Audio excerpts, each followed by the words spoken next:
Hello students, welcome to Magnet Brains. मैं रूपाली वर्मा आपकी Hindi educator हूँ, आपको हिंदी पढ़ाती हूँ। और आज हिंदी जिस क्लास को पढ़ाने जा रही हूँ वो क्लास है 12th। क्लास 12th की आज मैं जो लेकर आई हूँ वो कोर प्लस इलेक्टिव की हमारी जो कंबाइंड बुक है, यानी कि दोनों ही सिलेबस में चलती है, अभिव्यक्ति और माध्यम, उसे लेकर आई हूँ। अभिव्यक्ति माध्यम का आज जो हम अध्याय लेकर आए हैं वो है विशेष लेखन, स्वरूप और प्रकार। तो विशेष लेखन किस तरीके से किया जाता है, इनका स्वरूप क्या है, इनका प्रकार क्या है, आज हम इस पार्ट को पढ़ेंगे। इस पार्ट का डिटेल एक्सप्लेनेशन एनसीईआरटी सॉल्यूशन, आपका मोस्ट इंपॉर्टेंट क्वेश्चन आज मैं कराऊंगी जिसमें आपके सब्जेक्टिव क्वेश्चंस हैं। इसके अलावा multiple choice question, complete chapter revision, test paper, ये सभी कुछ मैं करा चुकी हूँ। तो आज जो हम ये कराने जा रहे हैं मोस्ट इंपॉर्टेंट क्वेश्चंस, इसमें आपके टोटली सब्जेक्टिव क्वेश्चंस रहेंगे। ऑब्जेक्टिव क्वेश्चन पहले ही मैं आपको मल्टीपल चॉइस क्वेश्चन के रूप में करा चुकी हूँ। तो चलिए शुरू करते हैं आज का हमारा पहला जो क्वेश्चन है इस चैप्टर का वो है विशेष लेखन क्या है, इसकी भाषा शैली कैसी होती है। सबसे पहले आपको बताना है कि विशेष लेखन आखिर होता क्या है। भाई हम उसके बारे में पहले बताएंगे तभी तो आगे समझेंगे। तो देखिए कैसे और इसको कैसी भाषा में लिखा जाता है। अखबारों के लिए समाचारों के अतिरिक्त खेल, अर्थ, व्यापार, सिनेमा या मनोरंजन आदि विभिन्न क्षेत्रों और विषयों से संबंधित घटनाओं, समस्याओं आदि का लेखन विशेष लेखन कहलाता है। अब समाचार जो पत्र हम पढ़ते हैं उसमें सिर्फ जो घटनाएं घट रही हैं हम वही तो नहीं पढ़ते।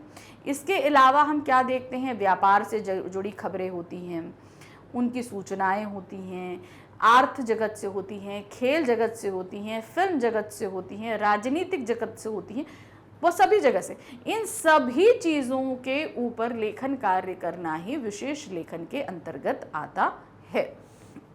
इस प्रकार के लेखन की भाषा शैली समाचारों की भाषा शैली से अलग होती है। जैसे हम सभी को पता है समाचार की भाषा शैली कैसी होती है, उल्टा पिरामिड शैली में हम लिखते हैं, जो सूचनाएं हैं हम एज इट इज प्रस्तुत कर देते हैं।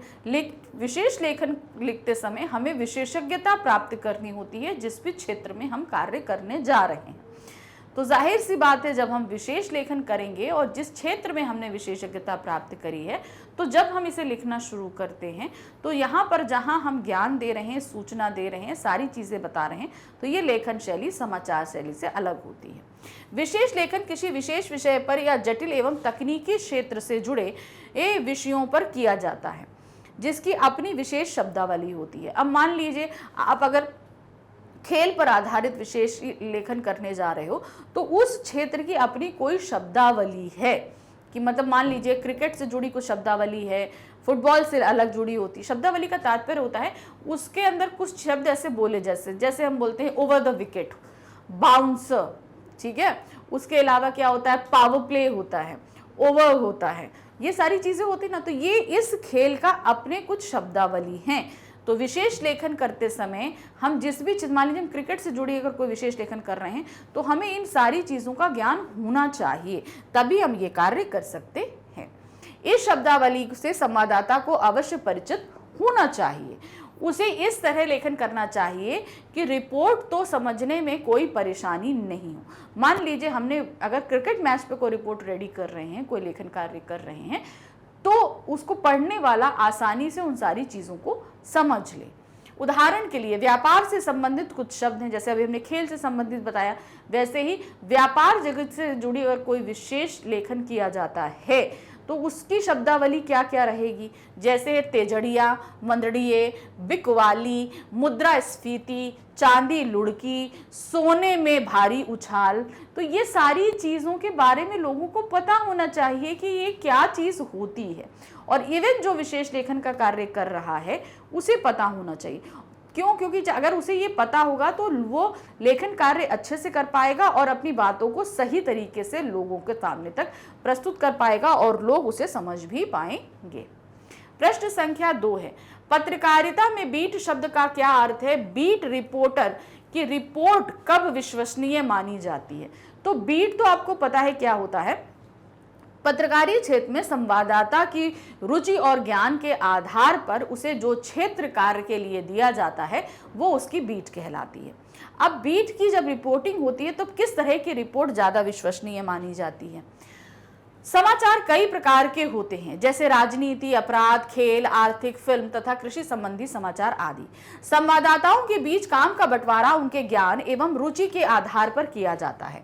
मीडिया की भाषा में इसे बीट कहते हैं। तो आपको समझ में आया। मान लीजिए कि अगर मुझे फिल्म में ज्यादा इंटरेस्ट है और मैं उसी क्षेत्र में ही कार्य करना चाहती हूँ, तो मेरी बीट क्या है, वो फिल्म जगत है। मुझे उसी एरिया की खबरें एकत्र करने के लिए दे दिया जाएगा कि आप जाइए इस क्षेत्र की खबरें एकत्र कर लीजिए।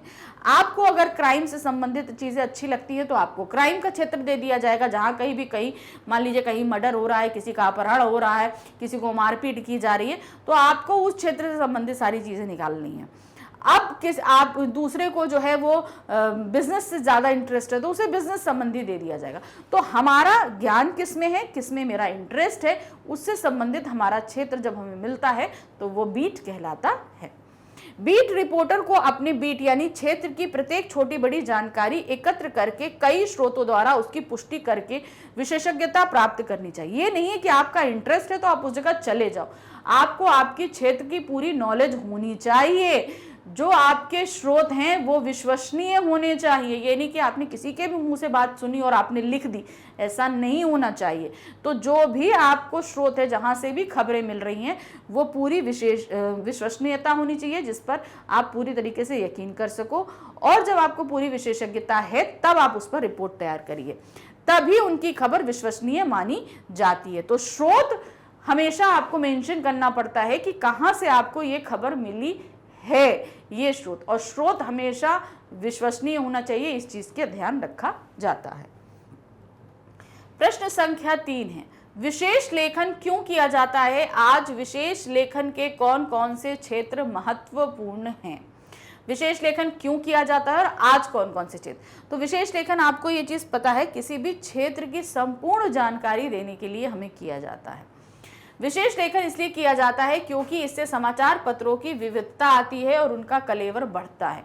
कलेवर मतलब उनमें लिखने के लिए जो मटेरियल है वो बढ़ जाता है। अब खाली अगर मान लीजिए कहीं कोई घटना हो रही है, कुछ हो रहा है, खाली अगर मुद्दा ही लिखेंगे तो लोग उसको पढ़ के बोर हो जाएंगे। अब उस कंडीशन में आपको वैरायटी देनी पड़ती है पेपर के अंदर, और ये वैरायटी कैसे आती है? जब हम इस तरह के लेख लिखते हैं। तीसरा है, पाठकों की व्यापक रुचियों को ध्यान में रखते हुए उनकी जिज्ञासा शांत करते हुए मनोरंजन करने हेतु विशेष लेखन किया जाता है। अब जो हमारे अखबार को पढ़ने वाले जो पाठक हैं वो विभिन्न क्षेत्रों से आते हैं, ठीक है, कोई एक क्षेत्र से नहीं आते, विभिन्न क्षेत्रों से आते हैं। तो उस कंडीशन में क्या हो जाता है, आप बताइए, हमें हर एक पाठक का इंटरेस्ट के हिसाब से काम करना पड़ता है। तो इसलिए अलग अलग चीज़ों पर, अलग अलग क्षेत्रों पे विशेष लेखन करना ज़रूरी हो जाता है उनके मनोरंजन के लिए। विशेष लेखन में कुछ महत्वपूर्ण क्षेत्र निम्नलिखित हैं। अब क्षेत्र भी पूछे गए थे, किस किस क्षेत्र में विशेष लेखन किया जाता है। इसमें अर्थ, व्यापार, खेल, विज्ञान, प्रौद्योगिकी, कृषि, विदेश, रक्षा, पर्यावरण, शिक्षा, स्वास्थ्य, फिल्म, मनोरंजन, अपराध, सामाजिक मुद्दे, कानून। तो विशेष लेखन का क्षेत्र वृहत है, इन्हें हम कुछ नामों के अंदर जो है बांध नहीं सकते, लेकिन ये कुछ फेमस ऐसे क्षेत्र हैं जिन पे विशेष रूप से लेखन किया जाता है। प्रश्न संख्या 4 है, विशेष लेखन की विशेषज्ञता से आप क्या समझते हैं? अब विशेष लेखन प्राप्त करने के लिए उस क्षेत्र में विशेषज्ञता का हासिल करना जरूरी है। अब ये ऐसा नहीं है कि आप डिग्री लो या डिप्लोमा लो तो ही, कभी कभी हमारे अनुभव ही हमारी विशेषज्ञता का प्रमुख प्रमाण पत्र बन जाते हैं। मान लीजिए आप किसी क्षेत्र में पिछले 4-5 सालों से काम कर रहे हो और वो क्षेत्र में आपने हर एक बारीकी समझ ली है, जान ली है, तो आप उससे खुलकर चीज़ों को लिख सकते हैं, है ना। तो विशेष लेखन की विशेषज्ञता से आप क्या समझ रहे हैं, लिखना है। देखिए, विशेष लेखन की विशेषज्ञता का तात्पर्य यह नहीं है कि आप उस अर्थ के विशेषज्ञ हैं जिस अर्थ में एक प्रोफेशनल अर्थशास्त्री या धार्मिक मामलों का विशेषज्ञ होता है। जैसे मैंने बताया, एक अर्थशास्त्री जो है वो किसी भी जैसे होता है, मान लीजिए आप व्यापार से जगत या आर्थिक जगत से एरिया में कोई रिपोर्टिंग कर रहे हो, ठीक है, तो उसमें एक जो अर्थशास्त्री होता है उसके पास डिग्री होती है, उसके पास बहुत सारा अनुभव होता है, वो उस बेसिस पे आपको सारी चीज़ें एनालाइज करता है। लेकिन इसका मतलब ये नहीं है कि आपको डिग्री लेने की ज़रूरत है। यहाँ पर विशेषज्ञता से तात्पर्य ये है कि आप उस क्षेत्र की कितनी बारीकियों से, कितनी घटनाओं से, कितने रिकॉर्ड से, कितने नियम से आप अच्छी तरीके से वाकिफ हो। तो यानी कि जब हम यहाँ पर ज़्यादा, जितना हम जिस क्षेत्र में टाइम एक्सपेंड करते हैं, हम उसके बारे में उतनी जानकारी एकत्र करते चले जाते हैं। तो इससे धीरे धीरे हमारी जो ज्ञान है उस क्षेत्र के बारे में बढ़ता जाता है और हमें विशेषज्ञता प्राप्त होती चली जाती है। या कोई वरिष्ठ सैनिक अधिकारी या सैन्य विज्ञान के डायरेक्टर रक्षा मामलों के विशेषज्ञ हो। अब ये लोग तो ऊंची ऊंची पोस्ट में हैं, तो वो तो उस क्षेत्र से संबंधित हैं, तो उन्हें तो विशेषज्ञता हासिल है। लेकिन हमें ज़रूरी नहीं है कि जब तक हम उस क्षेत्र में जाके काम नहीं करें, यानी कि हम किसी, मान लीजिए हम जब तक कर्नल या जनरल या सिपाही ना बन जाए तब तक हम रिपोर्टिंग नहीं कर सकते, ऐसा नहीं है। विशेषज्ञता से यहाँ तात्पर्य एक तरह की पत्रकारीय विशेषज्ञता से, यानी कि आपके अंदर उस क्षेत्र में लिखने की कितनी विशेषज्ञता हासिल है। बेसिकली आपका अनुभव कितना है उस क्षेत्र में और कितनी आप बारीकी से वाकिफ हैं। पत्रकारी विशेषज्ञता का अर्थ है कि व्यावसायिक रूप से प्रशिक्षित ना होने के बावजूद उस विषय में जानकारी तथा अनुभव के आधार पर अपनी समझतों को इतना विकसित करना कि उस विषय या क्षेत्र में घटने वाली घटनाओं और मुद्दों को आप सहजता और सरलता से इस तरह व्याख्या कर सके जिससे यह पाठकों की समझ में आ जाए। मतलब आपको कोई विशेषज्ञता हासिल करने की जरूरत नहीं है, कोई डिप्लोमा, डिग्री या उस क्षेत्र में कहीं जॉब करने की जरूरत नहीं है। आपको मेन क्या है, आपका कितना अनुभव उस क्षेत्र में बीता है, आप वहां की घटनाओं को कितनी अच्छी तरह वाकिफ हैं, ये सारी चीजें जानकारी आपको हो और जिन्हें आप समूचे रूप में अच्छे से लिख कर लोगों के सामने प्रस्तुत कर सके, इसे ही पत्रकारीय विशेषज्ञता कहते हैं। तो अब हमारे पास में आया है निम्नलिखित विषय को समझाइए। अब हमारे पास कुछ विषय दिए गए हैं कि आखिर ये होता क्या है, ये हमको यहाँ पर समझाना है। तो पहला है विशेष संवाददाता। विशेष संवाददाता किसे बोलते हैं? एक होता है संवाददाता और एक होता है विशेष संवाददाता। अब इनमें फ़र्क क्या है? जो नॉर्मल बीट रिपोर्टिंग करते हैं वो संवाददाता कहलाते हैं और जो विशेष रिपोर्टिंग करते हैं वो कहलाते हैं विशेष संवाददाता। तो देखिए क्या है, जिन रिपोर्टरों द्वारा विशेषीकृत रिपोर्टिंग की जाती है उन्हें विशेष संवाददाता कहते हैं। तो अभी आप तक आपको भी विशेषीकृत चीज़ समझ में आ गई है क्या है। जहाँ बीट का मतलब होता है कि आपको कोई एक जगह दे दी गई, आप उस क्षेत्र में जो भी घटना घट रही है वो इनिशियल लेवल से आप न्यूज़ ला कर दे दो तो वो आपके क्षेत्र की हो जाती है। लेकिन विशेष संवाददाता का मतलब उसकी गहराई में उतर कर चीज़ों को लाना और पता करना ही हमारा विशेष संवाददाता का काम होता है। उसी को हम विशेष रिपोर्टिंग कहते हैं। एक होता है सतही तौर पर कार्य करना और एक होता है अंदर डूब कर काम करना, ठीक है ना। तो यहाँ पर विशेष संवाददाता का काम है कि अंदर घुस के डूब कर काम करना होता है। दूसरा है फ्रीलांस पत्रकार। अब फ्रीलांस का पत्रकार यानी कि जिसे हम स्वतंत्र पत्रकार भी कह सकते हैं, जो किसी एक तो पूर्णकालिक होता है जो पूरी तरीके से एक ऑफिस में काम करता है और मंथ के एंड में एक निश्चित मानदेय यानी कि एक सैलरी लेता है। दूसरा होता है जो भुगतान के आधार पर कार्य करता है जिसे अंशकालिक पत्रकार कहते हैं। और एक होता है फ्रीलांस, उसके पास खबरें बहुत होती हैं और जहां उसको अच्छा पैसा मिलता है वो उस हिसाब से वहां पर देता है, अपनी खबरों को देता है और ये एक साथ कई जगह पर काम कर सकता है। एक निश्चित भुगतान लेकर अलग अलग समाचार पत्र पत्रिकाओं के लिए समाचार लेखन करने वाले पत्रकार को फ्रीलांस पत्रकार कहते हैं। अब यहाँ पे मान लीजिए कोई भी चीज़ है, अब कोई फील्ड, इसको आप जैसे ऐसे समझो कि आप यहाँ पर है, जैसे कोई भी उसका ऑफिस जो है दिल्ली में है। अब घटना घट गई कहीं सूरत में जाकर, ठीक है, सूरत में घट गई या एकदम इंटीरियर इलाके में कहीं पे घट गई, तो उस जगह अगर मान लो उस समाचार कंपनी का ऑफिस नहीं है तो उस जगह ऐसे बहुत से फ्रीलांस पत्रकार काम करते हैं जिनको ये समाचार कंपनी, जैसे मान लो इंडिया टुडे है, इंडिया टुडे का जो एक भी संवाददाता सूरत में नहीं है, एक भी ऑफिस नहीं है, तो अब वहाँ कोई घटना घटी, अब ये चाहते हैं इंडिया टुडे वाले कि हमारे लिए हमारा कोई पत्रकार काम करे। अब ये दिल्ली से सूरत भेजेंगे तो टाइम लगेगा, तो वहीं पर सूरत में ही ऐसे बहुत सारे लोग हैं जो फ्रीलांस के तौर पे काम करते हैं। वो अब इनको कांटेक्ट करेंगे कि आप हमारे लिए इतने पैसों में ये खबर कवर करके दीजिए, ठीक है ना। इसी तरीके से, क्योंकि भाई पूरा देश इतना बड़ा है, हर जगह तो हर किसी का आदमी नहीं हो सकता, लेकिन हर जगह ऐसे फ्रीलांसर काम करने वाले बहुत से होते हैं। तो वही चीज़ उन्होंने बोला कि एक निश्चित भुगतान लेकर, उनको एक निश्चित भुगतान दे दिया। अलग अलग समाचार पत्र पत्रिकाओं के लिए समाचार लेखन करने वाले पत्रकारों को फ्रीलांसर कहते हैं।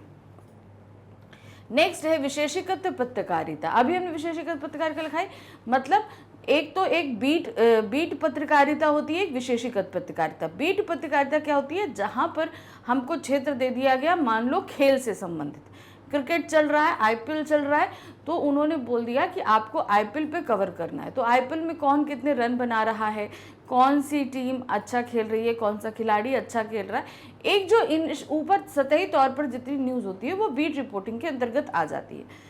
विशेषीकृत रिपोर्टिंग या विशेषीकृत पत्रकारिता के अंतर्गत क्या होगा, अब अगर आईपीएल पे आपको विशेषीकृत पत्रकारिता करनी होगी तो इसका इतिहास, ये कब से शुरू हुआ, उस समय कितनी टीमें थीं, ये एक पता करना, फिर हर टीम का जो मेंबर है वो कौन कौन से देश से है, उसका अपना पर्सनल रिकॉर्ड क्या रहा है, या जो भी हर टीम के भाई मालिक अलग अलग हैं उनकी अपनी जानकारी उनको उनका देना। तो ये सभी जो है विशेषीकृत, मतलब आप डीपली घुसकर जब चीज़ों को विशेषज्ञता के तौर पर कार्य करते हैं तो वो विशेषीकृत पत्रकारिता कहलाती है।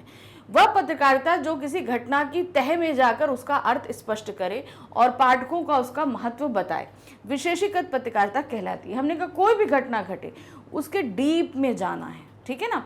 बीट रिपोर्टिंग सतही होती है और ये जो होती है विशेषीकृत, ये तह तक जाने का काम करती है, इसको विशेषीकृत पत्रकारिता कहते हैं। अब आ जाते हैं डेस्क। अब डेस्क का मतलब तो आप जानते हैं, टेबल है उसको डेस्क कहते हैं, बिल्कुल सही, यहाँ पे भी डेस्क का यही मतलब है, लेकिन थोड़ा सा और इसको बढ़ा लीजिए। कहने का मतलब है अब किसी भी एक समाचार कंपनी में अगर है तो भाई बहुत से सारे क्षेत्रों में काम होता है, कहीं अपराध में है, कहीं खेल जगत है, राजनीति है, सिनेमा है, अर्थ है, व्यापार है, बहुत सारी जगह होता है ना। तो अब सारी जगह को हम एक ही जगह कंबाइन करके एक ही ऑफिस में काम कर रहे हैं, लेकिन इनके लिए अलग अलग प्लेसेस होते हैं, ठीक है। मान लीजिए एक रूम यहाँ पर दे दिया गया और एक बेंच देगी, यहाँ पे सिर्फ जो है वो स्पोर्ट्स रिलेटेड जो काम होगा, उधर क्राइम रिलेटेड होगा, उधर राजनीति पॉलिटिक्स रिलेटेड होगा, इधर फिल्म जगत से रिलेटेड होगा, इधर व्यापार से। तो सबके अलग अलग जो क्षेत्र उसके कार्यक्षेत्र के हिसाब से दे दिए जाते हैं और उनको एक टेबल जो एक दे दी जाती है उसी को हम डेस्क कहते हैं। समझ में आ गया, अलग अलग उनके क्षेत्र के हिसाब से कार्य करने का जो स्थान होता है उसको डेस्क कहते हैं।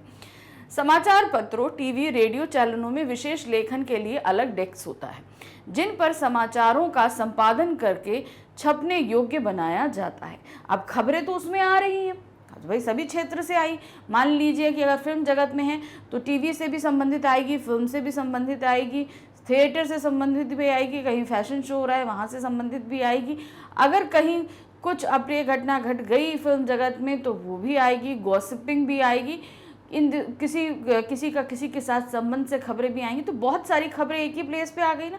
अब उन सारी खबरों को ठीक से संपादित करने का काम भी उसी डेस्क पे होगा, यानी कि कौन भाई एक पेज 3 दे दिया जाता है, उसमें सारी चीज़ें छपनी है, तो उस कंडीशन में कौन सी खबर कहाँ पर आएगी, किसको प्रायोरिटी दी जाएगी, किसकी फ़ोटो लगेगी, ये सारा काम डिसाइड करने का काम किसका हो जाता है, वहाँ पर बैठे संपादक का। ठीक है, तो समझ गए डेस्क क्या होता है। प्रश्न संख्या 6 है, विशेष लेखन किसे कहते हैं? समाचार पत्रों में विशेष लेखन की क्या उपयोगिता है? विशेष लेखन जैसे कि मैंने बता दिया कि किसी भी क्षेत्र में तह तक जाकर आपको खबर एकत्र करने का काम जो आप करते हो वो विशेष पत्रकारिता के अंतर्गत आता है और उसी में लेख लिख लेना विशेष लेखन कहलाता है।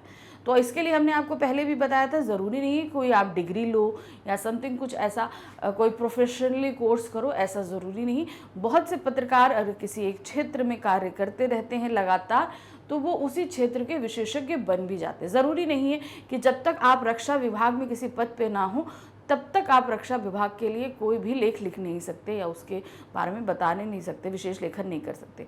अगर आप रक्षा विभाग के ऊपर बहुत दिन से रिपोर्टिंग कर रहे हो तो काफ़ी हद तक की बारीकियां आपको पता चल जाती हैं, तो इस कंडीशन में आप विशेषीकृत लेखन कर सकते हैं। आधुनिक युग में पाठकों की रुचियां बहुत व्यापक हो चुकी है, यानी कि बहुत ही ब्रॉड। किसी को भाई खेल भी पसंद है, फैशन भी पसंद है, फूड्स भी पसंद है, तो सबकी रुचियां अलग अलग नहीं है, लेकिन बहुत सारी, एक व्यक्ति की बहुत सारी रुचियां हैं। वे साहित्य से लेकर विज्ञान तक तथा व्यवसाय से लेकर खेल तक सभी विषयों की ताज़ा जानकारी चाहते हैं। देखिए, हम भी जब न्यूज़पेपर ओपन करते हैं तो हम हेडलाइंस के साथ ये भी देखते हैं कि आजकल सब क्षेत्र में क्या क्या चीज़ें हो रही हैं। कुछ ऐसे ही पाठक हैं जो विज्ञान, खेल तथा सिनेमा में गहरी दिलचस्पी रखते हैं, अतः वे अपने मनपसंद विषय को विस्तार से पढ़ना चाहते हैं। मान लीजिए मेरा अपना पर्सनल जो है वो क्राइम से रिलेटेड है, तो मैं क्या करूँगी, मैं क्राइम से संबंधित हर एक बारीकी जानने की कोशिश करती हूँ कि अगर कहीं कोई मर्डर हुआ है या कोई अपराध हुआ है तो आखिर उस क्रिमिनल की क्या मानसिकता थी, क्यों उसको ऐसा कदम उठाना पड़ा, या कैसे सर्कमस्टेंसेस बने थे कि उसने ऐसी चीज़ें करी। अगर वो एक अच्छा व्यक्ति था तो फिर वो किस तरीके से ऐसे में आया। तो एक होता है ना कि क्यूरियोसिटी होती है जानने की, है ना, वही चीज़ होता है कि मतलब हम सिनेमा की गहरी जानकारी, अब अपने मन में मनपसंद विषय को विस्तार से पढ़ना चाहते हैं। जो भी हमारा विषय है उसमें हम डिटेलिंग से रिपोर्टिंग चाहते हैं। फलस्वरूप समाचार पत्रों तथा अन्य जनसंचार माध्यमों को सामान्य समाचारों के साथ साथ कुछ विशेष विषयों के बारे में जानकारी देनी पड़ती है। इसी को हम विशेष लेखन कहते हैं। अब यहाँ पर क्या है, ये नहीं है कि किसी एक क्षेत्र में ही ये कार्य होगा, सभी क्षेत्रों में विशेष लेखन का कार्य होता है, मगर उसकी डिटेल इंफॉर्मेशन निकालनी पड़ती है, क्योंकि आजकल का पाठक काफ़ी अवेयर है और वो काफ़ी चीज़ों को डिटेल में पढ़ना चाहता है। तो इसलिए लगभग हर क्षेत्र में विशेष लेखन का कार्य किया जाता है। एक ना एक रिपोर्ट पर डे रेडी होती है इससे संबंधित। एक परिभाषा के अनुसार सामान्य लेखन से हटकर किसी खास विषय पर लिखा गया लेख विशेष लेखन कहलाता है। तो अभी आपको समझ में आया, कोई भी घटना घटी, उसकी सतही इन्फॉर्मेशन आपकी सिर्फ एक सूचना प्रदान कर रही है, लेकिन डीपली अगर हम उसके अंदर घुसते हैं तो हमें क्या है, डीपली नॉलेज उससे मिलती है, वही विशेष लेखन के अंतर्गत आती है। अधिकांश समाचार पत्रों और पत्रिकाओं के अतिरिक्त टीवी तथा रेडियो चैनलों में विशेष लेखन के लिए एक अलग डेस्क रहता है। ठीक है, जैसे मैंने बताया था कि डेस्क का क्या मतलब होता है, जहां विशेष लेखन से संबंधित पत्रकारों का समूह बैठता है। अब देखिए, अलग अलग क्षेत्र के डेस्क है, ठीक है। अब एक डेस्क ऐसा होगा जिसमें सभी क्षेत्रों के विशेष लेखन करने वाले पत्रकार बैठेंगे, ठीक है। अब उनके लिए अलग डेस्क नहीं है, आपके हर सेक्शन के लिए डेस्क अलग है, लेकिन विशेष लेखन के लिए अलग डेस्क है जिसमें सभी क्षेत्र के विशेष लेखन पत्रकार बैठ सकते हैं। यही नहीं, विभिन्न जनसंचार के माध्यम में कार्यालयों में अलग अलग डेस्क बने रहते हैं, जहां अलग अलग विभागों के उप संपादक तथा संवाददाता बैठकर काम करते हैं, जो मैंने भी आपको बताया, हर क्षेत्र का अलग अलग होता है। यह एक सर्वविदित तथ्य है कि समाचार अनेक प्रकार के होते हैं। ये राजनीतिक, आर्थिक, अपराध, खेल जगत, फिल्म जगत ना या किसी और विषय से संबंधित होते हैं। तो आपको पता है कि न्यूज़ तो आप सभी देखते होंगे, जब न्यूज़ आती है तो देखिए हर क्षेत्र से आती है, देश से, विदेश से, राजनीति से, व्यापार से, फिल्म से, सभी जगह से संबंधित आती है। संवाददाताओं के मध्य उनकी रुचि और ज्ञान को देखते हुए कार्य का बंटवारा किया जाता है, यानी जिस संवाददाता को जो क्षेत्र पसंद है उसे वो क्षेत्र दे दिया जाता है। वो क्या कहलाती है, उसकी बीट कहलाती है। मीडिया की भाषा में इसे बीट कहते हैं। उदाहरण के रूप में एक संवाददाता को बीट खेल जगत है तो इसका मतलब है कि वह अपने शहर तथा क्षेत्र में होने वाले खेलों तथा उनसे संबंधित घटनाओं की रिपोर्टिंग करेगा। समझ गए आप। यहाँ पर अखबार की ओर से वही खेल रिपोर्टिंग के लिए जिम्मेवार होगा और जवाबदेही होगी, यानी कि जिस अखबार में अगर किसी एक व्यक्ति का बीट खेल है तो सारी बीट खेल की जिम्मेदारी उसी व्यक्ति की हो जाती है, उससे संबंधित खबर लाने की। इसी प्रकार यदि कोई संवाददाता आर्थिक या कारोबार से जुड़ी खबरों की जानकारी रखता है तो उसे आर्थिक रिपोर्टिंग का काम सौंपा जाता है। तो अब आपको समझ में आ गया कि विशेष रिपोर्टिंग का एक समाचार पत्र में क्या महत्व होता है। हर किसी व्यक्ति को पहले अलग अलग क्षेत्र दे दिया जाता है। सबसे पहला काम क्या होता है, हमारा इंटरेस्ट जिसमें है हमको वो क्षेत्र मिल जाता है। यदि किसी की रुचि कृषि में है तो वह पूरी जानकारी रखता है, तो वह कृषि जगत से संबंधित रिपोर्टिंग का काम करेगा। इसके लिए आवश्यक है कि विशेष लेखन से संबंधित संवाददाता को अपने विषय के बारे में समुचित जानकारी होनी चाहिए और उसे अपनी भाषा शैली पर समुचित अधिकार होना चाहिए। अब आपको आपके हिसाब से आपका क्षेत्र दे दिया गया। मान लीजिए जैसे कि हमने बोला कि हमको क्राइम पसंद है, तो हमें क्राइम से संबंधित दे दिया गया। अब यहाँ पर चूंकि हमारा इंटरेस्ट क्राइम में है, सिर्फ यही हमको विशेष लेखन करने का अधिकार नहीं दे देता। यहाँ पर हमारी रुचि, इंटरेस्ट होना और दूसरा हमें ज्ञान होना, ये दो अलग अलग बातें होती हैं। तो भाई हमारा इंटरेस्ट था तो हमें मिल गया, लेकिन हमें जब तक उसकी डीपली जानकारी नहीं होगी हम विशेष लेखन का कार्य नहीं कर सकते। लेकिन अगर हमारे इंटरेस्ट के साथ ये है तो हम विशेष लेखन का काम कर सकते हैं, जैसा कि यहाँ पर दिया है कि समुचित जानकारी होनी जरूरी है। समाचार पत्र का संपादक ही अपने संवाददाताओं की रुचियों और जानकारी के हिसाब से बीट का वितरण करता है, जिससे सही व्यक्ति सही विषय के बारे में सही जानकारी देने में समर्थ होता है। तो यहाँ पर संपादक का काम हो जाता है जो संवाददाताओं को उनके इंटरेस्ट के हिसाब से क्षेत्र देता है, क्योंकि अगर हमारे इंटरेस्ट के हिसाब से क्षेत्र मिलेगा तो हम काम उसी हिसाब से अच्छा करेंगे ना। प्रश्न संख्या 7 है, विशेष लेखन की भाषा और शैली पर प्रकाश डालिए। अब जब हम विशेष लेखन लिखते हैं तो इसमें किस तरह की भाषा और शैली का इस्तेमाल करना चाहिए ताकि लोगों को आसानी से ये चीज समझ में आए। तो देखिए क्या है, सामान्य लेखन के साथ विशेष लेखन की भी अपनी भाषा शैली होती है। विशेष लेखक को प्रायः सहज, सरल तथा पाठकों को समझ में आने वाली भाषा का प्रयोग करना चाहिए। जैसे मैंने बोला कि जब भी हम लेखन कार्य करते हैं तो हमेशा ऐसा होना चाहिए जो सामान्य बोलचाल की भाषा में रहे, सरल रहे। क्यों? क्योंकि यहाँ पर ये जो लेखन कार्य किया जा रहा है ये हर एक वर्ग का व्यक्ति पढ़ेगा। अनपढ़ नहीं पढ़ पाएगा, वो बात सही है, लेकिन एक बच्चा भी पढ़ेगा, स्त्री भी पढ़ेगा, रिक्शे वाला भी पढ़ेगा, एक बिजनेसमैन भी पढ़ेगा, एक छोटा व्यापारी भी पढ़ेगा, एक बहुत अच्छा बिलियनियर्स भी पढ़ेगा। तो मतलब बहुत सारे लोग पढ़ेंगे और अलग अलग वर्ग के लोग पढ़ेंगे, ठीक है ना। तो इस कंडीशन में हमेशा भाषा ऐसी होनी चाहिए जो सभी की समझ में आसानी से आए। अब मान लीजिए हमने बहुत ही क्लिष्ट शब्दों का इस्तेमाल किया तो क्या जो सामान्य एक छोटा बच्चा अगर न्यूज़पेपर पढ़ रहा है तो क्या उसकी समझ में आएगा? नहीं आएगा। इसीलिए सामान्य बोलचाल की भाषा में का इस्तेमाल किया जाता है। परंतु विशेष लेखन का संबंध जिस किसी विषय या क्षेत्र से होता है उसी से संबंधित तकनीकी शब्दों का अधिकतर प्रयोग किया जाता है जो सामान्य पाठकों के लिए समझना कठिन होता है। अब देखिए कोई भी खबर होगी तो हम सामान्य लेखन में जब करते हैं तो हम सामान्य बोलचाल की भाषा में हमने काम कर लिया, ठीक है। लेकिन जब हम विशेष लेखन का कार्य करते हैं किसी विशेष क्षेत्र में तो उसके बहुत सारे तकनीकी शब्द होते हैं, ठीक है। तकनीकी शब्द जैसे कि हमने बोला कि हम क्रिकेट के बारे में लिख रहे हैं, तो जो व्यक्ति क्रिकेट के बारे में नहीं जानता है वो उसके जो वर्ड्स हैं उनके बारे में नहीं जान पाएगा। जैसे हमने बोला पावर प्ले 1, पावर प्ले 2, ठीक है, ओवर द विकेट है, LPW है। तो ये कुछ ऐसे शब्द हैं जो व्यक्ति क्रिकेट की जानकारी नहीं रखता वो इन सभी तकनीकी शब्दों को नहीं समझ पाएगा। विशेष लेखन के अंतर्गत इन तकनीकी शब्दों का इस्तेमाल करना पड़ता है। इसी विशेष लेखन की भाषा और शैली सर्वथा सामान्य लेखन से अलग प्रकार की होती है। तो अब आपको समझ में आया, सामान्य लेखन में अलग भाषा शैली होती है, वो भी सरल सहज होती है, ये भी सरल सहज होगी, लेकिन इनमें तकनीकी शब्दों का ज़्यादा इस्तेमाल, विशेष लेखन में तकनीकी शब्दों का ज़्यादा इस्तेमाल होने के कारण वो सामान्य पाठक को समझने के लिए मुश्किल हो जाती है। उल्लेखनीय बात यह है कि जिस विषय पर विशेष लेखन किया जाता है उसी विषय से संबंधित विशेष तकनीकी शब्दावली का प्रयोग करना उचित होता है।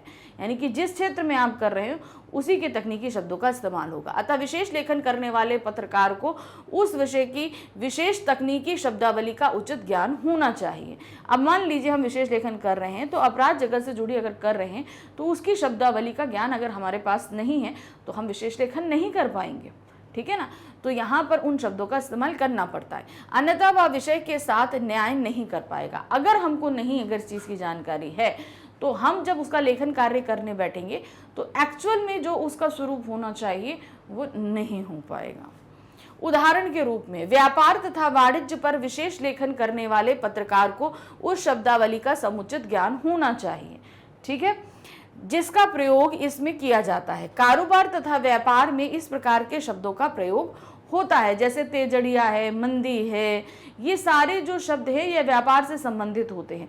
तो अब ये तेजड़िया क्या होता है, मंदी क्या होती है, ये सारे शब्द अगर उसको जानकारी नहीं है तो वो विशेष लेखन करने के लिए सही न्याय नहीं कर पाएगा। जैसे यहाँ बोला तेजड़िया, मंदड़िया, बाजार दर, व्यापार घाटा, मुद्रा स्फीति, ये बिकवाली, राजकोषीय घाटा, राजस्व घाटा, वार्षिक योजना, विदेशी, ये संस्थागत निवेशक, आवक, निवेश, FDI, आयात निर्यात आदि शब्द। अब ये शब्द ऐसे हैं कि आप कई लोगों ने तो बहुत पहली बार सुने होंगे। ये शब्द ऐसे हैं कि जो व्यापार और वाणिज्य से जुड़े क्षेत्रों के हैं। अब इनका एक्चुअल क्या अर्थ होता है, जब तक हम इसके बारे में नॉलेज नहीं रखेंगे तब तक विशेष लेखन अगर लिखा भी गया है तो हमारी समझ के परे होगा, हम नहीं जान पाएंगे। इसी प्रकार से सोने में भारी उछाल, चांदी लुढ़की व आवक बढ़ने से लाल मिर्च की कड़वाहट घटी, शेयर बाजार में पिछले सारे रिकॉर्ड तोड़े, सेंसेक्स आसमान पर आदि शब्दावली का प्रयोग कारोबार और व्यापार से जुड़े हुए विशेष लेखन में प्रयुक्त होता रहता है। तो विशेष लेखन के क्षेत्र में ये सारी चीजें, ये भाषा प्रयोग होती है।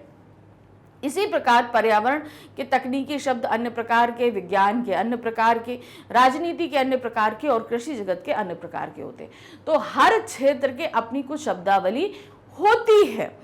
तो इसमें कहने का यहाँ तात्पर्य है कि जब हम विशेष लेखन का कार्य करते हैं किसी भी क्षेत्र में तो उन शब्दावली का इस्तेमाल करते हैं, इसीलिए ये सामान्य लेखन से अलग हो जाती है। सामान्य लेखन तो सभी समझ सकते हैं मगर विशेष लेखन सिर्फ वही समझ सकते हैं जो इस शब्दावली का ज्ञान रखते हैं। तो इसलिए अगर आपको इस क्षेत्र की जानकारी नहीं है तो आप इसको नहीं समझ पाएंगे। संक्षिप्त में हम कह सकते हैं कि विशेष लेखन की भाषा विषय अनुसार होनी चाहिए, क्योंकि विशेष लेखन के पाठक भी अलग अलग प्रकार के होते हैं।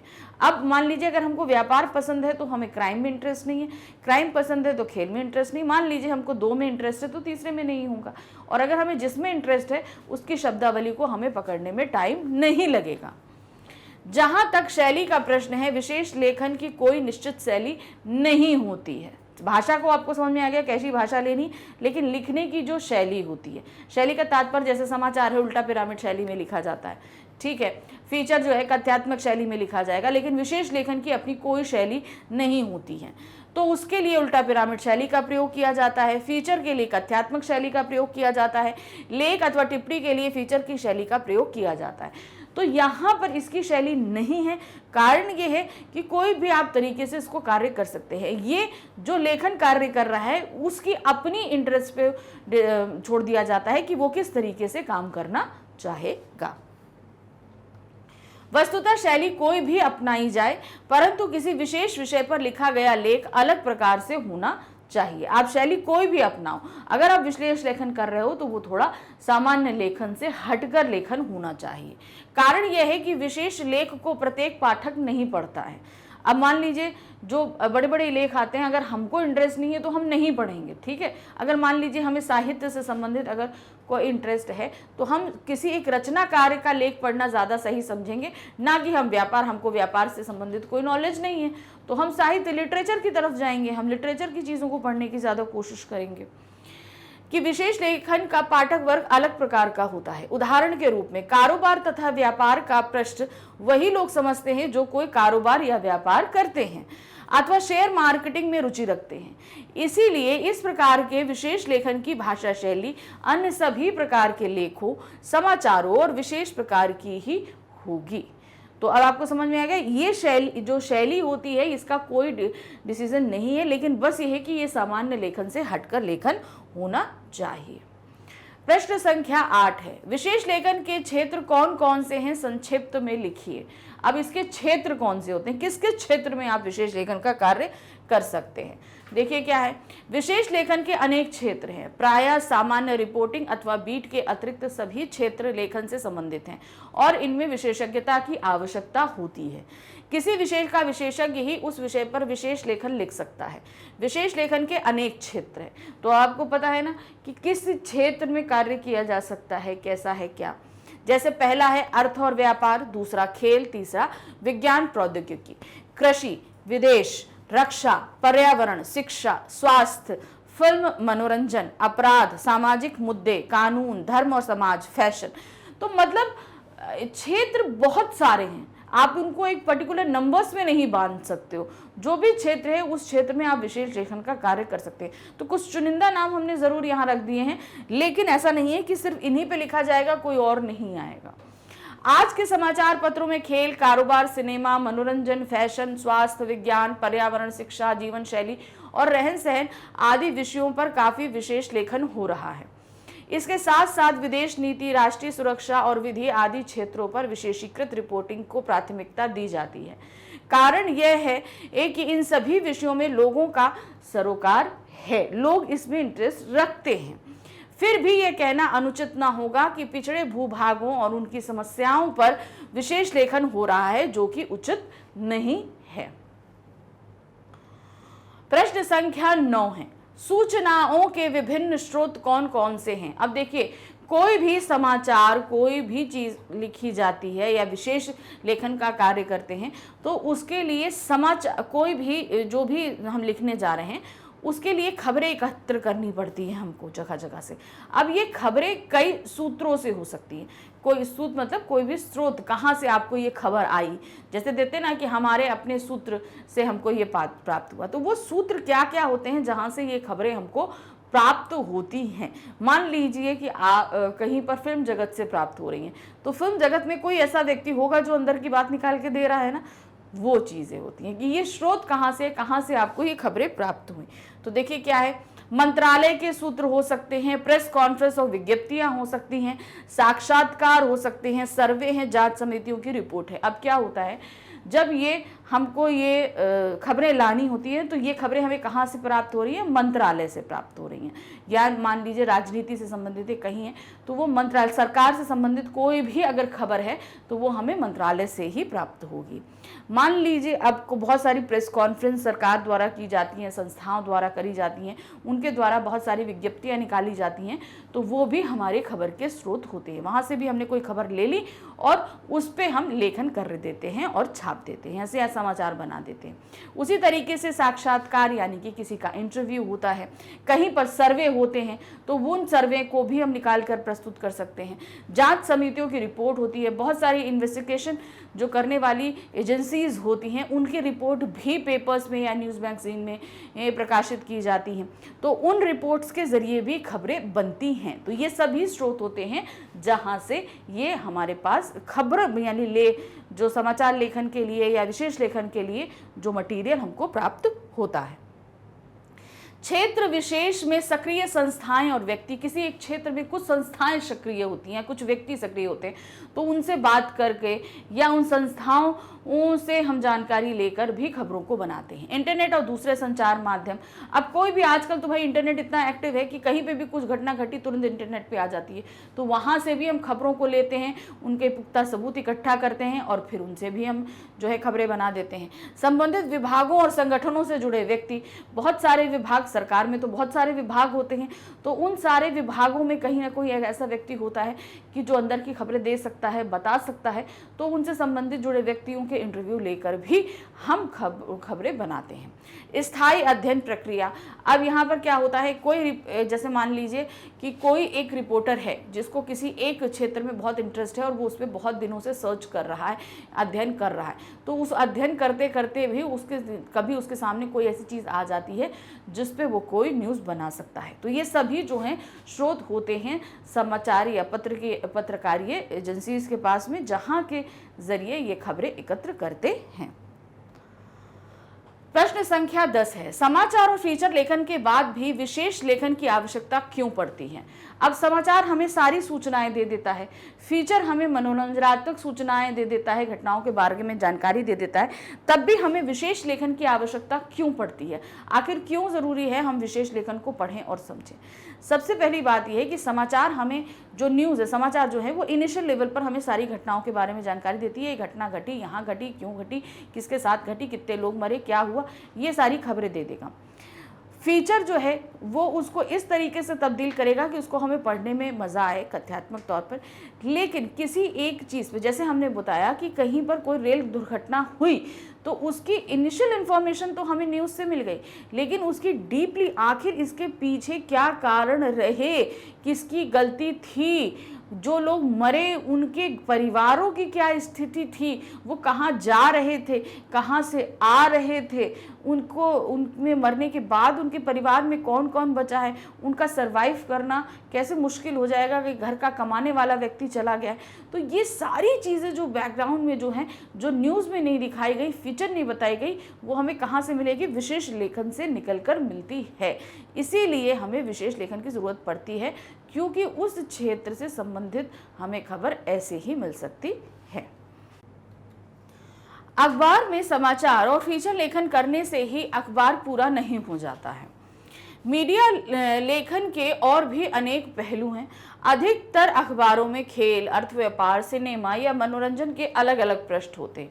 आप देखते हैं, आपने अगर न्यूज़पेपर देखा है तो हर एक क्षेत्र के लिए अलग अलग न्यूज़ पृष्ठ होता है। जैसे पिक्चर या टीवी सीरियल्स के लिए अलग है, खेल के लिए अलग है, व्यापार के लिए अलग है, क्राइम के लिए अलग है, राजनीति के लिए अलग है, और जो मुख्य खबरें हैं वो फ्रंट पेज पे हैं। होता है ना, सभी के लिए। जितने भी हमारे शहर में सांस्कृतिक कार्यक्रम हो रहे हैं या होने वाले हैं, उन सभी की जानकारी के लिए भी एक पृष्ठ रहता है। तो सभी के लिए अलग अलग पृष्ठ हैं। इनमें छपने वाली खबरें, फीचर या आलेख कुछ अलग तरह से लिखे जाते हैं। सब पे हर पेज पे जिस भी क्षेत्र से संबंधित इस समय आलेख होगा वो उसी पेज पर जाकर छपेगा। इनकी ना सिर्फ शैली अलग होती है बल्कि भाषा भी अलग होती है। अब चूंकि उनकी तकनीकी शब्दावली अलग है तो अपनी जाहिर सी बात है भाषा भी अलग हो जाएगी। एक समाचार पत्र या पत्रिका तभी संपूर्ण लगती है जब उसमें विभिन्न विषयों और क्षेत्रों के बारे में घटने वाली घटनाओं, समस्याओं और मुद्दों के बारे में नियमित रूप से जानकारी दी जाए। मान लीजिए एक न्यूज़पेपर है, वो सिर्फ आपको खेल की जानकारी दे रहा है, तो क्या होगा? वो हमारी बाकी नीड्स को पूरा नहीं कर रहा। हमारे खेल का ज्ञान तो हमें प्राप्त हो रहा है, लेकिन शहर में राजनीतिक तौर पे क्या घट रहा है, आज किस चीज़ के रेट बढ़ रहे हैं, हमें नहीं पता। आज जो है और शहर में क्या हो रहा है या विश्व में क्या हो रहा है, देश में क्या हो रहा है, हमें नहीं पता चलेगा, क्योंकि एक न्यूज़पेपर अगर सिर्फ खेल को छापेगा तो वो अधूरा माना जाएगा। इसीलिए एक अखबार में हमें संपूर्ण पैकेज मिलता है। जैसे हम लोग कहीं टूर्स पे या हॉलीडे पे जाते हैं तो हमें पूरा पैकेज मिलता है ना, जिसमें रहना, खाना, घूमना, साइट सीइंग सब कुछ होता है। इवन आप एयरपोर्ट या स्टेशन से पिक एंड ड्रॉप्स भी रहते हैं, वो रहता है कि नहीं रहता है, तो वो संपूर्ण पैकेज हमें मिलता है। उसी तरीके से न्यूज़पेपर भी एक संपूर्ण पैकेज होता है जिसके अंदर हमें हर एक क्षेत्र की खबरें मिलती हैं। अगर एक क्षेत्र की मिलेगी तो वो न्यूज़पेपर संपूर्ण नहीं माना जाएगा। और हर क्षेत्र में कोई भी घटना घट रही है, कोई भी रिकॉर्ड बन रहे हैं, कुछ भी हो रहा है, उन सभी की इंफॉर्मेशन जो है वो अखबार में रहती है। इससे समाचार पत्रों में एक विविधता आती है। जाहिर सी बात है, अगर एक ही जैसी खबरें रहेंगी, एक ही क्षेत्र से संबंधित रहेगी तो नीरसता आ जाएगी। इस विविधता या लोगों के अंदर क्यूरियोसिटी बनाने रखने के लिए इतने तरह तरह की खबरों का देना ज़रूरी होता है और उनका कलेवर व्यापक होता है, यानी कि उनके अंदर जो मटेरियल होता है वो बहुत ही ज़्यादा होता है। दरअसल पाठकों की रुचियां बहुत व्यापक होती हैं। वे साहित्य से लेकर विज्ञान तक तथा कारोबार से लेकर खेल तक सभी विषयों पर पढ़ना चाहते हैं। इसके अलावा बहुतेरे पाठक ऐसे भी होते हैं जिनकी विज्ञान या खेल या कारोबार या सिनेमा में गहरी दिलचस्पी होती है। कोई व्यक्ति एक क्षेत्र में इंटरेस्ट रखता है, कोई 2 में रखता है, कोई 4 में रखता है। जाहिर सी बात है, जो व्यक्ति जितना ज़्यादा एक्टिव होगा वो उतने ज़्यादा क्षेत्रों में इंटरेस्ट रखेगा। तो ऐसे बहुत से पाठक होते हैं, वे अपनी दिलचस्पी के इन विषयों के बारे में विस्तार से पढ़ना चाहते हैं। अब क्या हमारा इंटरेस्ट जिसमें भी है, हम उस क्षेत्र के बारे में पूरा डिटेल से पढ़ना चाहते हैं। मान लीजिए हमें 3 क्षेत्रों में ज़्यादा इंटरेस्ट है, तो उन तीनों के बारे में ही हम डिटेल से पढ़ना चाहेंगे। हम तीनों के पृष्ठ पर जाएंगे, जो घटनाएं घटी वो हमें समाचार से मिल गई। लेकिन अगर हम डिटेल से पढ़ेंगे तो हम कहाँ जाएंगे? विशेष लेखन के तौर पर जाएंगे, जो जिसके लिए अलग लेख हमारा उसी पेज पर हमको मिल जाएगा। इसीलिए समाचार पत्रों और दूसरे जनसंचार माध्यमों को सामान्य समाचारों से अलग हटकर विशेष क्षेत्रों या विषयों के बारे में निरंतर और पर्याप्त जानकारी देनी पड़ती है। जब हमारा पाठक इतना वैरायटी पसंद है तो जाहिर सी बात है समाचार एजेंसीज को उतनी वैरायटी पेश करनी पड़ती है, नहीं तो भाई हमारे कस्टमर्स कम हो जाएंगे। जाहिर सी बात है, हमारे समाचार पत्र को कोई नहीं पढ़ेगा। वो समाचार पत्र सबसे ज़्यादा प्रचलित होता है जिसमें सबसे ज़्यादा वैरायटी की न्यूज़ जाती है, क्यों? क्योंकि लोग एक न्यूज़पेपर लेंगे अगर, तो उसमें सभी क्षेत्र के जानकारी को पढ़ेंगे और अपनी इंटरेस्ट के जो विशेष लेख हैं उनको भी पढ़ेंगे। इसीलिए हर समाचार जो जितने भी पत्र हैं उनको विशेष लेखन का कार्य करना ही पड़ता है। आप चाहे जितने समाचार दे दो, जितने फीचर छपा दो, स्तंभ छपा दो, लेकिन विशेष लेखन एक अपनी अलग ही पहचान रखता है। प्रश्न संख्या 11 है, निम्नलिखित पर टिप्पणी कीजिए जिसमें डेस्क, बीट और फ्लेयर आंसर। अब देखिए यहाँ पर आपको मैं साफ बता दूं, ये जो टिप्पणियां आपको दी जा रही हैं ये आपके कम लेटर्स में भी आ सकती हैं और ज़्यादा लेटर्स में भी आ सकती हैं। तो उस कंडीशन में आप ध्यान रखना कि कैसे कैसे काम करोगे। डेस्क तो हमने आपको बता दिया, बीट भी बता दिया, फ्लेयर आंसर भी बता दिया, ये सभी चीज़ें मैंने आपको क्वेश्चंस के अंदर बताई हैं। लेकिन अगर इनकी इंडिविजुअल टिप्पणी आती है तो आप किस तरीके से करोगे। तो देखिए सबसे पहले क्या है, डेस्क। मैंने बताया था ना कि आपको ये चीज़ें कम वर्ड्स में भी पूछी जा सकती हैं, ज़्यादा वर्ड्स में भी पूछी है। अभी मैंने आपको मुश्किल से जब इससे पहले डेस्क का आंसर बताया था तो वो 2 लाइन्स में था, ठीक है ना। अब ये देखिए कि हम इनको कितनी लाइन में दे रहे हैं, कि मतलब किस तरीके से हम छोटा बड़ा कर सकते हैं, ये जानकारी हमारी होनी ज़रूरी है। प्रायः अधिकांश समाचार पत्रों और पत्रिकाओं में अलावा टीवी और रेडियो चैनलों में विशेष लेखन के लिए डेस्क होता है। आप समाचार पत्र चले जाइए, रेडियो चले जाइए, टीवी चैनल चले जाइए, सब जगह हर क्षेत्र से संबंधित अलग अलग डेस्क होता है। उस डेस्क पर काम करने वाले पत्रकारों का समूह भी अलग होता है। अब जिसकी जो बीट होगी वो उस डेस्क पे काम करेगा। जिस प्रकार समाचार पत्रों और अन्य माध्यमों में कारोबार और व्यापार का डेस्क अलग होता है, उसी प्रकार खेल की खबरों और फीचर के लिए डेस्क अलग होता है।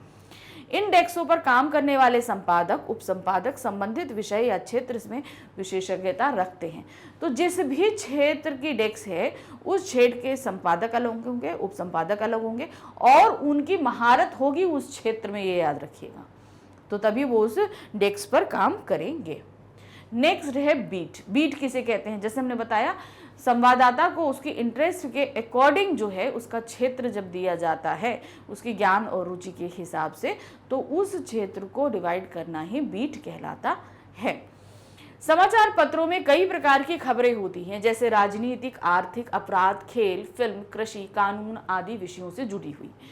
संवाददाताओं के बीच काम का विभाजन उनकी दिलचस्पी, ज्ञान और अनुभव को देखते हुए किया जाता है। मीडिया की भाषा में इसे बीट कहते हैं। तो समझ में आया बीट का मतलब क्या होता है। एक संवाददाता की बीट अगर अपराध है तो इसका अर्थ यह है कि उसका कार्य क्षेत्र अपने शहर या क्षेत्र में घटने वाली आपराधिक घटनाओं की रिपोर्टिंग करना होगा। अगर हमारा क्षेत्र अपराध है तो हमारे शहर में जितनी भी आपराधिक घटनाएं होंगी उन सभी को कवर करने का काम मेरा होगा। अगर आपका क्षेत्र खेल है तो आपके शहर में या आपके क्षेत्र में जितने भी खेल या स्पोर्ट्स हो रहे हैं, हम एक स्पोर्ट्स की बात नहीं कर रहे, जितने भी स्पोर्ट्स हो रहे हैं उन सभी की रिपोर्टिंग करना आपका काम हो जाता है। क्लियर है? तो ये कहलाता है हमारा बीट। नेक्स्ट आते हैं फ्लेयर आंसर। क्या है फ्लेयर आंसर? रिपोर्टिंग के अलावा उस विषय या किसी क्षेत्र विशेष पर फीचर, टिप्पणी, साक्षात्कार, समीक्षा, स्तंभ लेखन आदि कार्यों के लिए कुछ पत्रकार स्वतंत्र रूप से भी किसी समाचार पत्र के लिए कार्य करते हैं। ये किसी विशेष अखबार के वेतनभोगी कर्मचारी नहीं होते। इसके लिए पत्रकार को अपने विषय या क्षेत्र का गहरा ज्ञान रखने वाला होना चाहिए। तो फ्रीलांसर क्या होता है आपको अब मैं थोड़ा आसान शब्दों में बता दूं। अब मैं अगर मान लो फ्रीलांसर हूं तो मैं किसी भी समाचार कंपनी के साथ जुड़कर काम नहीं करूंगी, यानी उनसे मैं कोई भी सैलरी नहीं लूंगी, ठीक है, क्योंकि मैं फ्रीलांसर हूं। मैं एक साथ कई समाचार कंपनियों के साथ काम कर सकती हूँ। अब मेरा इंटरेस्ट जिसमें भी है, मैं उस क्षेत्र में लेख भी लिखूंगी, विशेष रिपोर्टिंग भी करूंगी, आपके साथ उसमें स्तंभ लेखन भी करूंगी। तो मतलब मैं उस क्षेत्र में मैं कई सारे लेख तैयार करूंगी। अब चूंकि मैं किसी कंपनी के साथ तो काम नहीं कर रही हूँ ना, तो मैंने बहुत सारे लेख तैयार कर लिए, मैंने विशेष लेखन भी कर लिया, मैंने स्तंभ भी तैयार कर लिया, मैंने फीचर भी तैयार कर लिया, आलेख भी तैयार कर लिया, कुछ स्टोरीज भी लिख ली, कुछ लोगों के इंटरव्यू भी ले लिए, बहुत कुछ मैंने लिख लिया। अब मैंने कर तो लिया, मगर मुझे इससे फ़ायदा क्या? मुझे कुछ फ़ायदा नहीं। अब मैं क्या करूँगी? अब मैंने जितना भी काम किया है ये मैं उन समाचार एजेंसीज को लेके पास जाऊँगी जिनको इनकी ज़रूरत है। अब मैं उनसे एक पैसा लूंगी और अपना वो एक लेख इनको दे दूंगी। मान लीजिए मैंने कई चीज़ें लिखी हैं, तो मैंने जो फीचर लिखा था वो मैंने समाचार कंपनी नंबर 1 को दे दिया। अब उसके बाद मेरे पास विशेष लेखन भी था, है ना, विशेषीकृत रिपोर्टिंग भी मैंने करी थी। फिर मैं दूसरी यानी न्यूज़ एजेंसी नंबर 2 के पास गई, उससे मैंने पैसे लिए और अपनी विशेषीकृत रिपोर्टिंग उसको दे दी कि तुम अब छाप लेना अपने न्यूज़पेपर में। तो 2 जगह से मुझे पैसा मिल गया और जो मैंने अभी तक मटेरियल तैयार किया था वो दो जगह पर दे दिया। लेकिन अभी भी मेरे पास मटेरियल बाकी है, तो न्यूज़ एजेंसी नंबर 3, 4, 5, 6 जिसके पास जाऊंगी उसको अपने ये सारी जो जितना भी मैंने लेखन कार्य किया है उन सभी को दे दूंगी, उनसे पैसा ले लूँगी। तो मैं यहाँ पर फ्रीलांसर के तौर पर काम कर रही हूँ। मैं जिस भी क्षेत्र में, मान लीजिए पर्यावरण के क्षेत्र में काम कर रही हूँ, क्राइम में, राजनीति से संबंधित कहीं से भी काम कर रही हूँ, तो ऐसे बहुत से अब इसके अलावा फ्रीलांसर का एक काम और होता है। अब ये फ्रीलांसर अलग अलग सिटीज़ में होते हैं। जिस सिटीज़ में मान लीजिए उस कोई भी न्यूज़ एजेंसी की अगर कोई ऑफिस नहीं है, उसका कोई संवाददाता वहाँ नहीं है, उस कंडीशन में वो कोई भी मान लीजिए समाचार कंपनी न्यूज़ एजेंसी नंबर 1 की ऑफिस जो है वो आपका कहीं भी आंध्रा में कहीं पे भी आप चले जाओ, हैदराबाद में नहीं है, तो उस कंडीशन में क्या होगा, मैं अगर हैदराबाद में हूँ तो वो मुझे बोल देंगे आप हैदराबाद की ये खबर जो है कवर कर लीजिए। अगर मैं नहीं भी हूँ तो भी वो मुझसे कांटेक्ट करेंगे, क्या आप हैदराबाद जाकर हमारे लिए ये खबर कवर कर सकते हैं, इसके लिए आपको इतना पेमेंट मिलेगा।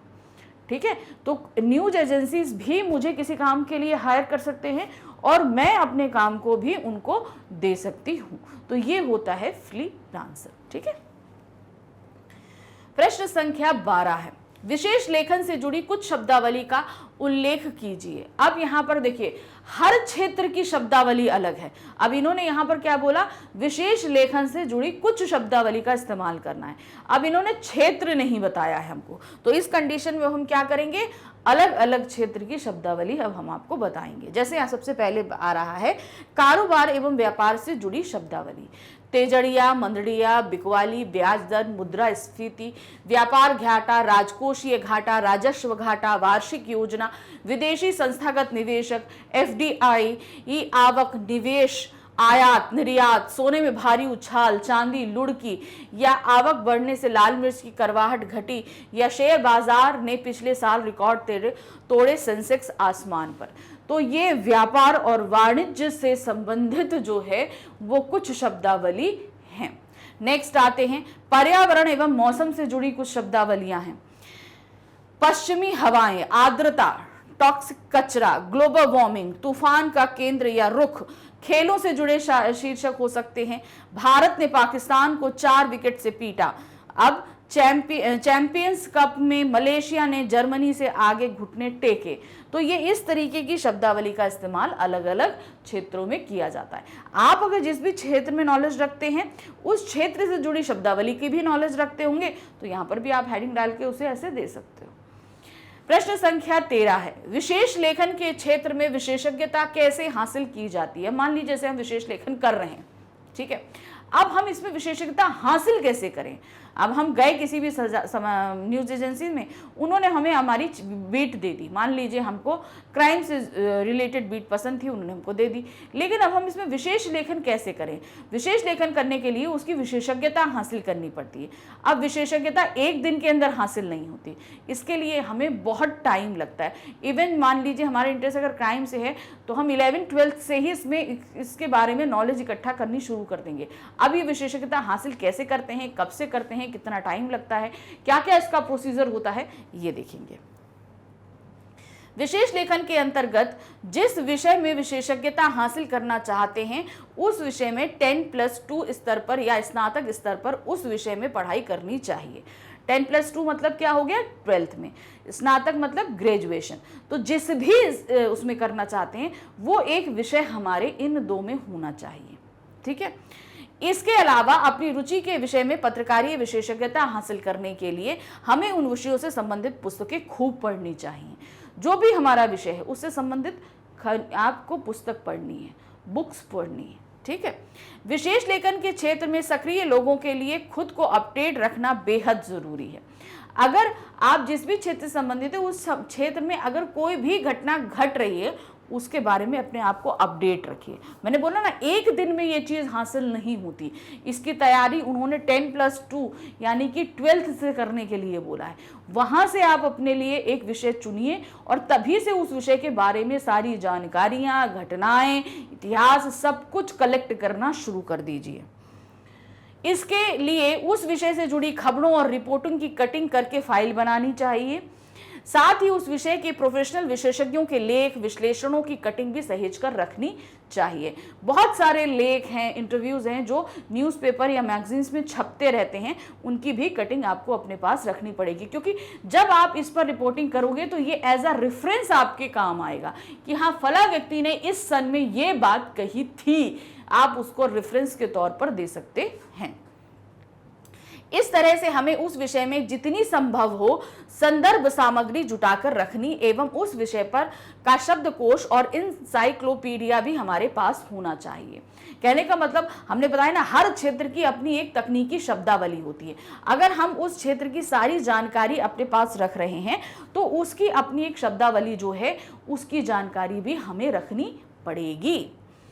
इसके अलावा उससे जुड़े सरकारी और गैर सरकारी संगठनों और संस्थाओं की सूची, उनकी वेबसाइट का पता, टेलीफोन नंबर, उनमें काम करने वाले विशेषज्ञों के नाम और फ़ोन नंबर अपनी डायरी में ज़रूर रखना चाहिए। तो आजकल email address, phone number, WhatsApp number, ये सारी चीज़ें बहुत ज़रूरी हैं। तो जिस भी क्षेत्र में हैं उस क्षेत्र से जितनी भी कंपनीज काम कर रही हैं उनमें काम करने वाले लोगों, जो विशेषज्ञ हैं, जो आपको खबरें दे सकते हैं, ऐसे लोगों के ईमेल एड्रेस, उनके फ़ोन नंबर, उनके घर के पता, ये सभी कुछ आपको रखना चाहिए। तो इस तरीके से आप विशेषज्ञता हासिल करें। जरूरी नहीं है कि आप कोई प्रोफेशनल डिग्री ही लो, आप 10th आफ्टर 10th भी अपने उस विषय में कार्य करना शुरू करोगे तो आप काफी अच्छे उसके बारे में हो जाएंगे।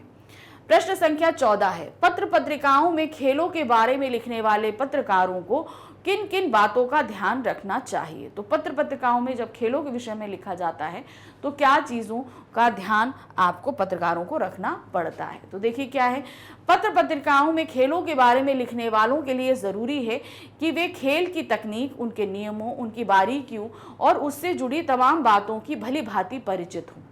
यानी कि अगर जिस भी खेल के बारे में हमें लिख रहे हैं उस खेल से संबंधित जितने नियम हैं, कोई भी अगर खेल खेला जाता है तो उससे संबंधित कुछ रूल्स एंड रेगुलेशंस होते हैं, तो उन रूल्स के बारे में पता होना चाहिए। उस गेम में कितने रिकॉर्ड्स बने हैं, प्रेजेंट टाइम में कौन कौन एक्टिव है उसमें, उसने कितने इंटरनेशनल या नेशनल गेम्स खेले हैं, उस टीम ने कितने प्राइज़ लिए हैं, कितने मेडल्स लिए हैं, विश्व में उसकी क्या रैंक है, देश में उसकी क्या रैंक है, ये सारी चीज़ें पता होनी चाहिए।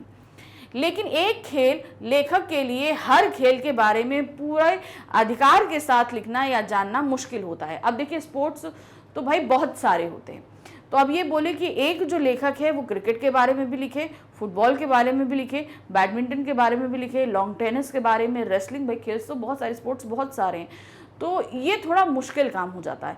एक लेखक का जिस भी खेल में या स्पोर्ट्स में इंटरेस्ट है वो उसी के बारे में लिख सकता है।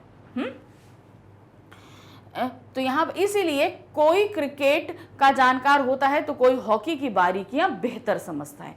यानी कि अब जिसका हमारा इंटरेस्ट होगा हमें वो सारी चीज़ें हम ज़्यादा अच्छे से समझ पाएंगे और दूसरे को समझा भी पाएंगे। ऐसे पत्रकार जिस खेल के बारे में लेखन करें उससे संबंधित जानकारी और समझदारी का स्तर ऊंचा होना चाहिए। उन्हें उस खेल में बनने वाले रिकॉर्ड्स यानी कीर्तिमानों के बारे में पता होना चाहिए। एक खेल पत्रकार को अपनी इन जानकारियों को दिलचस्प तरीके से पेश करना चाहिए। तो यहाँ पर उन्होंने क्या बताया कि जैसे जितने भी खेल होते हैं, पत्रकार होते हैं, ज़रूरी नहीं है कि एक खेल पत्रकार जो है वो सारी ही स्पोर्ट्स की नॉलेज रखे। वो जिस भी स्पोर्ट्स की नॉलेज रखेगा उससे पूरी जानकारी होनी चाहिए और हमेशा उस खबर को इतना इंटरेस्टिंग बनाकर पेश करिए कि सामने वाला उसको इंटरेस्ट, तो जिसको उस खेल में इंटरेस्ट है वो तो पढ़ेगा ही पढ़ेगा, लेकिन अगर आपने अच्छे तरीके से लिखा है तो जिसे इंटरेस्ट नहीं है वो भी उसको पढ़ेगा। वह जब किसी मैच का, किसी खिलाड़ी विशेष के प्रदर्शन का, खेल की तकनीक का और उससे जुड़े तमाम पहलुओं का विश्लेषण करता है तो यह विश्लेषण खेल की तरह ही रोमांचक होना चाहिए। खेलों की रिपोर्टिंग और विशेष लेखन की भाषा तथा शैली में एक ऊर्जा, जोश, रोमांच और उत्साह दिखना चाहिए। जैसे स्पोर्ट्स खेलते समय हमारे अंदर जो जोश होता है, जो इंटरेस्ट होता है, वही इंटरेस्ट जो है जब हम लेखन कार्य कर रहे हों तब हमारे अंदर होना चाहिए, क्योंकि तब वो जोश हम अपने लेखन के माध्यम से लोगों के दिलों में भर पाएंगे। प्रश्न संख्या 15 है, बीट रिपोर्टिंग और विशेषीकृत रिपोर्टिंग में क्या अंतर है, स्पष्ट कीजिए।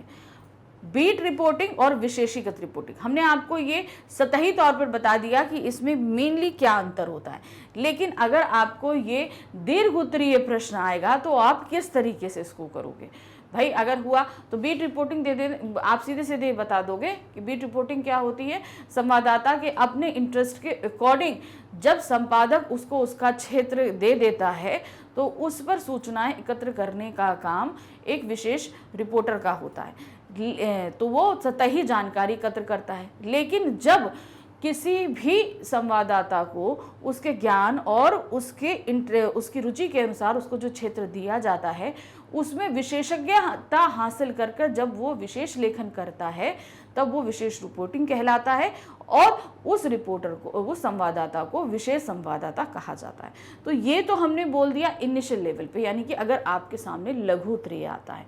अब जैसे हमने बताया कि ये दीर्घ उत्तरीय है तो उसे आप इस तरीके से कॉलम बनाकर आप व्यक्त करोगे, ठीक है। दीर्घ उत्तरीय प्रश्नों को लिखने का तरीका थोड़ा अलग हो जाता है। अब ये बोलो कि हमने पैराग्राफ में ही लिख दिया तो गलत है। अंतर बताने या डिफरेंस बताने, भाई आप सिर्फ हिंदी में तो नहीं कर रहे हो, साइंस में होता है, आपका सोशल में होता है, डिफरेंसेस कई सब्जेक्ट्स में पूछा जाता है। तो डिफरेंसेस बताने का सबसे अच्छा तरीका यही है। इस तरीके से आप एक पूरी तालिका बनाकर इस डिफरेंस को बताएंगे। देखिए कैसे करेंगे। संवाददाताओं के मध्य उनकी रुचि और ज्ञान को देखते हुए उनके कार्य का बंटवारा किया जाता है। मीडिया की भाषा में इसे बीट कहा जाता है। विशेष लेखन या रिपोर्टिंग बीट रिपोर्टिंग से व्यापक होती है, यानी कि बहुत डिटेल में की जाती है। इन दोनों में निम्नलिखित अंतर है। तो एक तरफ आप डालोगे बीट रिपोर्टिंग और दूसरी तरफ डालोगे विशेषीकृत रिपोर्टिंग। पहला है, देखिए, संवाददाता की रुचि के क्षेत्र विशेष की रिपोर्टिंग को बीट रिपोर्टिंग कहा जाता है। जो हमारा इंटरेस्ट है उसके अकॉर्डिंग अगर हम उस क्षेत्र में रिपोर्टिंग करते हैं तो बीट रिपोर्टिंग कहलाता है। किसी घटना या समस्या के विश्लेषण अथवा छानबीन से संबंधित रिपोर्टिंग को विशेषीकृत रिपोर्टिंग कहा जाता है। अब कोई भी घटना घटी तो उसकी सतह हमने बता दिया कि हाँ ये घटना घटी, हमने इस पे एक न्यूज़ बनाई और पेपर में छपने के लिए दे दी, तो वो बीट रिपोर्टिंग हो गई। लेकिन अब हम उसी घटना जो घट गई वो हमने सूचना दे दी, सूचना इनिशियल सूचना देना हमारा जो है वो बीट रिपोर्टिंग कहलाया। लेकिन अब उसी घटना पर जब हमने पूरा डीपली छानबीन करी, आखिर ये घटना क्यों घटी, किसके द्वारा घटी और जिसके ऊपर इसका असर पड़ा उसको कैसा फील हुआ या उसको आगे चलकर क्या परेशानियां हुई, वो सभी जब हम बताना शुरू करते हैं, उस पर लेखन करते हैं, तब वो विशेष रिपोर्टिंग के अंतर्गत आ जाता है। फिर नेक्स्ट है, बीट रिपोर्टिंग में संवाददाता को अपने क्षेत्र से संबंधित सामान्य समाचार ही लिखने होते हैं, यानी कि सिर्फ नॉर्मल समाचार ही आपको लिखने होंगे। फिर इसमें संवाददाता को विशेष विषय को चुनकर उससे संबंधित समाचार लिखने होते हैं। विशेष रिपोर्टिंग के लिए क्या होता है, जो भी विषय हम चुनते हैं उससे संबंधित विशेष रिपोर्टिंग, विशेष क्षेत्र चुनना पड़ता है और साथ ही साथ हमें बताना पड़ता है उसकी पूरी जानकारी एकत्र करके। बीट रिपोर्टिंग देने वाले रिपोर्टर को संवाददाता कहते हैं। विशेषीकृत रिपोर्टिंग करने वाले को विशेष संवाददाता कहते हैं। बीट रिपोर्टिंग में भाषा के प्रयोग के लिए संवाददाता स्वतंत्र रहता है। जब हम बीट रिपोर्टिंग करते हैं तो उसमें जिस भाषा का इस्तेमाल करना है वो हमारे लिए बाउंडेशन नहीं होता, उसे हम सरल सहज भाषा में लिख सकते हैं। विशेषीकृत रिपोर्टिंग लेखन में विशेष संवाददाता को विषय से संबंधित शब्दावली का ही प्रयोग करना होता है। और जब हम विशेष रिपोर्टिंग करते हैं तो क्या करते हैं, तब उस क्षेत्र से जुड़ी जो आपकी शब्दावली होती है, तकनीकी शब्दावली होती है, हम उसी का इस्तेमाल करते हैं। प्रश्न संख्या 16 है, बीट रिपोर्टर की रिपोर्ट कब विश्वसनीय मानी जाती है। अब हम एक बीट रिपोर्टर हैं, ठीक है, हमारा इंटरेस्ट था जिसमें हमने उस पर रिपोर्ट तैयार करी, लेकिन हमारी रिपोर्ट जो है वो विश्वसनीय कब मानी जाएगी, कब उसको ये बोला जाएगा कि नहीं आप अब जो काम कर रहे हो वो सही है, वो कब माना जाता है। तो देखिए क्या है, बीट रिपोर्टर को अपनी बीट यानी क्षेत्र की प्रत्येक छोटी बड़ी जानकारी एकत्र करके कई स्रोतों द्वारा उसकी पुष्टि करके विशेषज्ञता हासिल करनी चाहिए, तब उसकी खबर विश्वसनीय मानी जाती है। भाई घटना घट गई, ठीक है, मान लीजिए कोई एक सड़क दुर्घटना हुई, तो सड़क दुर्घटना हुई, हमने उस पर खबर बनाई, लेकिन खबर हमारी विश्वसनीय कब होगी, जब हम वहाँ प्रत्यक्षदर्शियों का भी इंटरव्यू ले लें कि ये घटना कैसे घटी। हम वो घटना पे अगर पुलिस आई तो पुलिस से भी हम बाइट ले ले जाके कि ये क्या हुआ, इसमें कितने लोग प्रभावित हुए, और तब हम ये खबर देंगे, तब हमारी खबर विश्वसनीय मानी जाएगी। घटनाएं तो बहुत घटती हैं, बहुत सारी घटती रहती हैं, लेकिन जब तक हम उसके स्रोत की पुष्टि नहीं करते तब तक वो खबर जो है विश्वसनीय नहीं मानी जाती है। प्रश्न संख्या 17 है, विशेष लेखन क्या है। अब आपको हम विशेष लेखन पे बात कर रहे हैं। विशेष लेखन एक्चुअल में क्या होता है, हमने ये इनिशियल में तो आपको समझा दिया, लेकिन डिटेल में अब आप समझो इसको क्या है। अखबारों के लिए समाचारों के अलावा खेल, अर्थव्यवहार, सिनेमा, मनोरंजन आदि विभिन्न क्षेत्रों और विषयों संबंधी घटनाएं, समस्याएं आदि से संबंधित लेखन विशेष लेखन कहलाता है। इस प्रकार के लेखन की भाषा और शैली समाचारों की भाषा या शैली से अलग होती है। अब देखिए क्या है ना, एक कोई अगर समाचार पत्र है तो उसमें ऐसा नहीं है कि सिर्फ समाचार ही छपेंगे, ऐसा नहीं होता है। उसमें अलग अलग बहुत सारे क्षेत्र होते हैं, तो सभी क्षेत्रों की खबरें छपती हैं। तो उन सभी क्षेत्रों में क्या चीजें विशेष तौर पर घटी, हर किसी के संवाददाता अलग हैं, उसकी भी खबरें। तो विशेष लेखन क्या है, हर क्षेत्र पर सतही तौर पर नहीं, डीपली तौर पर, यानी कि आपका जो तह में जाकर उनकी खबरों को निकालना, उनको एनालाइज करना, उनको लिखना, उनकी शब्दावलियों की तकनीकी शब्दावलियों के आधार पर, वही विशेष लेखन कहलाता है। तो अब आपने कहा विशेष लेखन अच्छे से मैंने समझा दिया है, तो इसे आप अपनी तरीके से भी लिख सकते हैं। विशेष लेखन की भाषा शैली संबंधी विशेषताओं का वर्णन कीजिए। जब हम विशेष लेखन करते हैं तो इसकी भाषा कैसी होती है, इसकी शैली कैसी होती है, इसके बारे में अब आपको बताना है। तो चलिए देखते हैं। विशेष लेखन किसी विशेष विषय या जटिल एवं तकनीकी क्षेत्र से जुड़े विषयों पर किया जाता है। तब उन्होंने यहाँ क्या बोला कि उसकी भाषा शैली आपको बतानी है। तो ये सभी क्षेत्र पे हो सकता है, हम ये नहीं कह रहे कि किसी एक क्षेत्र में नहीं होता, ये सभी क्षेत्र में होगा, लेकिन चूंकि ये डीपली जाता है किसी भी विषय को लेकर, कोई भी, जैसे खास तौर पे आप ये देखोगे जो बहुत ही ऐसे विषय जो लोगों का आम तौर पर समझ में नहीं आते, जैसे आप रक्षा विभाग में चले जाओ, कुछ तकनीकी चीज़ों में चले जाओ, या व्यापार संबंधी जो सामान्य लोग मोस्टली नहीं समझ जाए, जो उस क्षेत्र से संबंधित ही लोग समझ पाते हैं, तो ऐसे क्षेत्रों पर यह विशेष लेखन ज्यादा किया जाता है। लेकिन हम ये नहीं बोलेंगे कि सिर्फ इन्हीं क्षेत्रों पे किया जाता है, लिखा सभी पे जाएगा। जैसे हम बोलेंगे फिल्म जगत से संबंधित भी आप बोलोगे तो विशेष लेखन किया जाएगा, क्योंकि लोगों को ये जगत ऐसा है कि सभी को समझ में आता है। लेकिन अब इसके अंदर भी बहुत सारी गूढ़ चीजें होती हैं, जैसे अब डिस्ट्रीब्यूटरशिप है, ये सारी, ये प्लेटफॉर्म को दिया जाना, उसकी डिस्ट्रीब्यूशन देना, ये ऐसी कुछ चीजें होती हैं जो अभी भी इस जगत के अंदर सतह में हैं, जिनसे हम वाकिफ नहीं है, तो उस पर भी ये लेखन कार्य किया जा सकता है। तो ये उन्होंने बोला ना कि जुड़े विषयों, जटिल एवं तकनीकी क्षेत्र से जुड़े विषयों में किया जाता है, जिनकी अपनी विशेष शब्दावली होती है। तो हर क्षेत्र की अपनी शब्दावली होती है, हम ये नहीं कह रहे किसी जो बहुत ही ज्यादा टफ है उन्हीं में होती है। इस शब्दावली से संवाददाता को अवश्य परिचित होना चाहिए, उसे इस तरह लेखन करना चाहिए कि रिपोर्ट को समझने में परेशानी ना हो। अब देखिए, अब चूंकि हम विशेषज्ञ हैं, कहने का मतलब है हमें इस क्षेत्र के बारे में अच्छे से पता है, तो उसकी शब्दावली भी पता है। अब जब हम लिखना शुरू करेंगे, उसकी भाषा में लेंगे, भाषा यानी कि जो उसकी हम जो भी उसकी अपनी तकनीकी शब्दावली है उससे हम वाकिफ हैं और हम उसी को लिखेंगे। अब अगर हम उसको एज इट इज ऐसे ही लिख देंगे तो जो उसके बारे में नॉलेज नहीं रखता उसको समझ में नहीं आएगा। तो इसलिए हमें वो सारी शब्दावली का इस्तेमाल करना है, लेकिन साथ ही साथ उसके अर्थ को समझाते हुए, ताकि जब सामान्य लोग उस विशेष रिपोर्ट को पढ़ें तो उनकी भी समझ में आए कि इसका क्या अर्थ है। अब ये तो भाषा की बात हो गई। शैली, इसका कोई अपनी शैली नहीं होती। जैसे समाचार लेखन उल्टा पिरामिड शैली में करते हैं, फीचर लेखन कथ्यात्मक शैली में करते हैं। आलेख हमारा कथ्यात्मक और उल्टा पिरामिड शैली दोनों में ही चलता है। तो उसी तरीके से इसका कोई पर्टिकुलर एक शैली नहीं होती है। आप इसे कथ्यात्मक लिख सकते हैं, आप इसे बोधात्मक लिख सकते हैं, जिस तरीके से चाहो आप उस शैली का इस्तेमाल करते हुए इसमें लिखना सकते हो। प्रश्न संख्या 19 है, आज विशेष लेखन के कौन कौन से क्षेत्र महत्वपूर्ण हैं। अभी हमने विशेष लेखन के क्षेत्र देखे बहुत सारे, लेकिन ये था जिनमें विशेष लेखन किया जा सकता है। लेकिन आज ये क्वेश्चन क्या पूछा गया, आज के समय में कौन से क्षेत्र महत्वपूर्ण है आज के समय में। तो देखिए इसमें क्या दिया है, आज खेल, कारोबार, सिनेमा, मनोरंजन, फैशन, स्वास्थ्य विज्ञान, पर्यावरण, शिक्षा, जीवन शैली, रहन सहन जैसे क्षेत्र विशेष लेखन हेतु महत्वपूर्ण है। अब विशेष लेखन के क्षेत्र इतने सारे हैं जिसको आप एक क्राइटेरिया में लेकर नहीं आ सकते हो।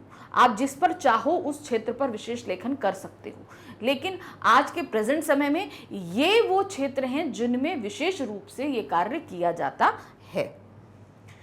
प्रश्न संख्या 20 है, कारोबार और अर्थ जगत से जुड़ी रोजमर्रा की खबरें किस शैली में लिखी जाती हैं। अब आपका हम कहां पर आ गए, ये हम जो व्यापार और वाणिज्य का जो पेज है वहां पर जो ये खबरें लिखी जाती हैं वो किस तरह की शैली में लिखी जाती हैं। तो देखिए, कारोबार और अर्थ जगत से जुड़े रोजमर्रा की खबरें उल्टा पिरामिड शैली में लिखी जाती हैं। मान लीजिए कारोबार और व्यापार में अब सोना जो है वो एकदम से बढ़ गया, 4000 रुपये वो उसका दाम बढ़ गया। अब इसको हम कैसे देंगे, इसकी सबसे पहले एक हेडलाइन बनेगी, क्या आएगा, सोने में बहुत तेजी का उछाल। अब उसके बाद जब हम खबर लिखना शुरू करेंगे, आज दिनांक जो कोई भी है के दिन सोने में 5000 रुपये की बढ़त हुई। अब उसके बाद नेक्स्ट आएगा, क्या होगा कि अब ये धीरे धीरे आम आदमी की पहुंच से बाहर होता सोना जो है वो अपनी चमक दिखाने पर उतरा हुआ है। तो इस तरीके से इसको उल्टा पिरामिड शैली में लिखेंगे, यानी कि जो महत्वपूर्ण घटित हुआ, मान लीजिए पेट्रोल के रेट बढ़े, तो पेट्रोल का रेट जो है वो सबसे पहले जितना रेट बढ़ा वहां से लेकर उसके बाद वो क्यों बढ़ा, कैसे बढ़ा और इससे कौन लोग प्रभावित हो रहे हैं, इसका क्या असर पड़ेगा, वो सारी चीजें हम नीचे घटते हुए क्रम में लिख देंगे। ठीक है, तो ये सभी उल्टा पिरामिड शैली में इसकी खबरें दी जाती हैं। प्रश्न संख्या 21 है, विशेषीकृत पत्रकारिता से आप क्या समझते हैं। हम अभी तक विशेषीकृत पत्रकारिता के बारे में काफी कुछ समझ चुके हैं, लेकिन हमने एक पर्टिकुलर अलग से जो है एक क्वेश्चन इसके बारे में नहीं बनाया है। तो देखिए इसके बारे में देखिए कैसे लिखेंगे, वह पत्रकारिता जो किसी घटना की तह में जाके उसका अर्थ स्पष्ट करे। कोई भी घटना घटी, मान लीजिए जैसे कि एक रेल दुर्घटना या हवाई जहाज दुर्घटना हुई, तो उसकी सतही इंफॉर्मेशन होती है। कैसी सतही इंफॉर्मेशन होती है कि ट्रेन दुर्घटनाग्रस्त हुई, कहाँ हुई, किस समय हुई, कितने लोग अभी प्रभावित हैं उससे, उसमें कितने लोग प्रभावित हो सकते हैं, क्योंकि अभी हुई है इसकी सूचना समाचार में दी जा रही है। ये सतही इंफॉर्मेशन है। तो अभी तक कितने लोग प्रभावित हुए हैं ये नहीं पता है। हाँ, कुछ लोगों को जान माल की नुकसान हुआ है, ये एक सतही इंफॉर्मेशन होती है जिसमें हम समाचार दे देते हैं। लेकिन जब ये घटना घट गई उसके बाद जो है इसके बारे में पूरी जानकारी एकत्र करी जाएगी। ट्रेन जब से चली तब से कोई ऐसी चीज़ हुई थी जिसकी वजह से उसके अंदर खराबी आई। अब ये सारी इंफॉर्मेशन कलेक्ट की जाती है एक संवाददाता के द्वारा।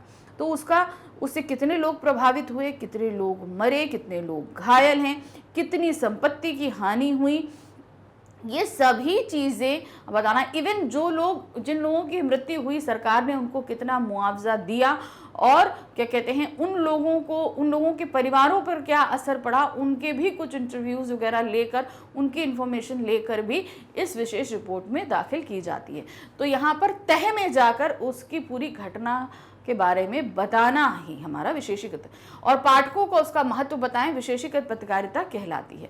तो पूरी तह में जाकर उसकी पूरी इंफॉर्मेशन निकाल कर पाठकों के सामने रख देना ही क्या कहलाता है, विशेषीकृत रिपोर्टिंग कहलाती है। प्रश्न संख्या 22 है, डेस्क से आप क्या समझते हैं अथवा डेस्क किसे कहते हैं। तो डेस्क अगर आप इंग्लिश में जाओ तो एक टेबल को हम डेस्क कहते हैं। ठीक है, एक जो हुआ उस पे काम करने की जो जगह है, और एक्चुअल में जो पत्रकारिता है डेस्क वही होती है। किसी भी पत्रकार में संस्था में अलग अलग विषयों पर अलग अलग पर काम किया जाता है, खेल, राजनीति, व्यापार, सभी जगह पे। तो इन सभी के जो वर्किंग स्टेशंस होते हैं वो अलग अलग होते हैं और वही वर्किंग स्टेशन डेस्क कहलाते हैं। समाचार पत्रों, टीवी, रेडियो और चैनलों में विशेष लेखन के लिए अलग डेस्क होता है जिन पर समाचार का संपादन करके छपने योग्य बनाया जाता। भाई खबरें उस सारी डेस्क पे आ गई, जितने भी संवाददाता थे वहां खबरें लेकर आ गए। अब वहां पर कुछ लोग संपादक और सह संपादक बैठते हैं जो उस क्षेत्र के जानकार होते हैं, उसमें इंटरेस्ट रखते हैं, फिर वो उन खबरों को सही तौर पर अरेंज करते हैं, उनमें जो अशुद्धियाँ होती हैं उनको हटाते हैं और पेज में उसको शामिल करते हैं और तब कहीं जाकर वो छपने का काम होता है। तो ये सारा काम जिस एरिया में हो रहा है वो डेस्क कहलाता है। प्रश्न संख्या 23 है, पत्रकारिता में बीट शब्द का क्या अर्थ है अथवा मीडिया की भाषा में बीट किसे कहते हैं? तो बीट आपको पता हो गया, संवाददाता की रुचि और ज्ञान के हिसाब से उसके क्षेत्र में कार्य क्षेत्र को देना ही बीट कहलाता है। समाचार कई प्रकार के होते हैं जैसे राजनीति, अपराध, खेल, आर्थिक, फिल्म तथा कृषि संबंधी समाचार आदि। संवाददाताओं के बीच काम का बंटवारा उसके ज्ञान एवं रुचि के आधार पर किया जाता है। मीडिया की भाषा में ही इसे बीट कहते हैं। तो देखिए ये क्वेश्चन आपको एक टिप्पणी में भी मैंने बताया, एक क्वेश्चन के मिड में भी बताया और एक अलग से फ्री क्वेश्चन भी पूरा बताया। तो ये आप क्वेश्चन अभी तक समझ गए होंगे, कई लेवल पे आ सकता है। तो जब भी ये लेवल पे आएगा तो ये ध्यान रखना, ये एक पूरे क्वेश्चन में बंध के कई चीज़ों के साथ भी आ सकता है। तो उसको पिरोना कैसे है ये भी मैंने आपको बता दिया। जहाँ पर आप क्वेश्चन के बीच में भी इसको दे सकते हो, जहाँ डेस्क और बीट को मैंने कंबाइंड करके बताया था वो चीज़ें। अब ये सिंपल अलग से पूरा आपको बीट के लिए दिया गया। अब ये बीट वाला जो क्वेश्चन है ये मैंने अभी आपको एक टिप्पणी में भी बताया। तो यहाँ पर कहने का बस हमारा तात्पर्य है कि ये अलग अलग व्यूज में आप अलग अलग वर्ग में आ सकता है। हर वर्ग के लिए आप रेडी रहना, क्योंकि क्वेश्चन 3 तरीके से आपसे पूछे जाते हैं क्वेश्चन पेपर में। पहला बहुविकल्पीय के रूप में, दो तरीके हमारे आते हैं आपके सब्जेक्टिव यानी वर्णात्मक रूप में। अब जब वर्णात्मक रूप में आते हैं तो उसमें 2 तरीके से प्रश्न पूछे जाते हैं। एक 30 से 40 शब्दों का आंसर पूछा जाता है, एक 50 से 60 शब्दों का आंसर पूछा जाता है। तो बस ये ध्यान रखना कितने वर्ड्स का है उसी के अकॉर्डिंग आप इस आंसर को वहां पर लिख सकते हो। विशेषीकृत पत्रकारिता को संक्षेप में समझाइए। विशेषीकृत पत्रकारिता, विशेषीकृत लेखन, विशेषीकृत पत्रकारिता, विशेष लेखन। ठीक है, बहुत ही माइनर सा फर्क है। ठीक है, उसको समझिए।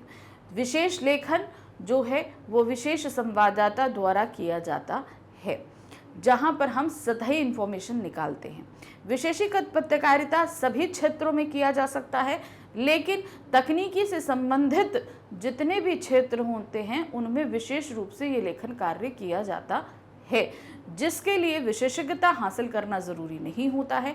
इसका अब आप कैसे हासिल कर सकते हो, हम 10th से ही इसकी तैयारी कर सकते हैं। विशेषीकृत पत्रकारिता, अब इन्होंने पूछा है विशेषीकृत पत्रकारिता को संक्षेप में समझाइए, तो आप जहां विशेषीकृत पत्रकारिता को समझाएंगे वहीं आप ये भी बताओगे इसको हासिल कैसे किया जा सकता है। अब हासिल करने के लिए तो हमने कितना बड़ा आंसर बताया, वो आपको नहीं करना है। उसके लिए आप इनिशियल थोड़ा सा बता सकते हो कि इसकी तैयारी आप 10+2 से कर सकते हो। इसके लिए किसी भी प्रोफेशनल डिग्री को लेने की आवश्यकता नहीं होती। ये आप किसी जिस क्षेत्र में भी आप इंटरेस्ट रखते हो उसके बारे में संपूर्ण जानकारी एकत्र करके भी इसकी विशेषज्ञता हासिल की जा सकती है। पत्रकारिता का अर्थ केवल सूचनाएं देना नहीं है, बल्कि वह पाठक अथवा दर्शक के समक्ष समाचार के महत्व तथा प्रवृत्तियों को स्पष्ट करने का माध्यम भी है। तो अब ये क्या प्रवृत्तियों से ये सारे काम किए जा रहे हैं? मान लीजिए कि अगर कहीं क्राइम हो रहा है तो उस व्यक्ति की अपनी क्या सोच रही या क्या उसके सामने ऐसी सिचुएशंस बनी कि उसने ऐसा कार्य किया। इसके लिए क्षेत्र विशेष में विशेषीकृत पत्रकारिता की आवश्यकता महसूस होती है। अब क्या हुआ, जो घटना घट रही है उसकी इन्फॉर्मेशन तो हमने समाचार के तौर पर दे दी, लेकिन वो घटना क्यों घटी, किस लिए घटी, इसके क्या कारण थे, इससे कितने लोगों को असर पड़ा, क्या चीज़ें हुई, ये सारी चीज़ें हमें उस घटना की सतह में तह में जाने के लिए मजबूर कर देती है। और जब हम इसकी तह में जाकर ये सारे प्रश्नों का उत्तर निकाल कर उस पर एक रिपोर्ट करते हैं, तब वो एक विशेषीकृत रिपोर्ट बन जाती है और वही पत्रकारिता विशेषीकृत पत्रकारिता कहलाती है। पत्रकारिता के विषय के आधार पर विशेषता के 7 क्षेत्र इन्होंने बताए हैं।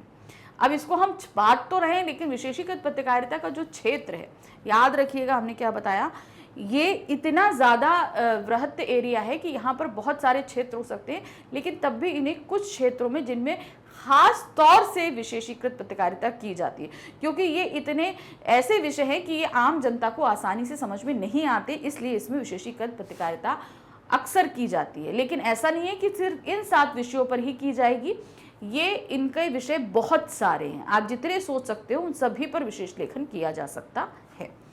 संसदीय पत्रकारिता, न्यायालय पत्रकारिता, आर्थिक पत्रकारिता, खेल पत्रकारिता, विज्ञान तथा विकास पत्रकारिता, अपराध पत्रकारिता, फैशन तथा फिल्म पत्रकारिता।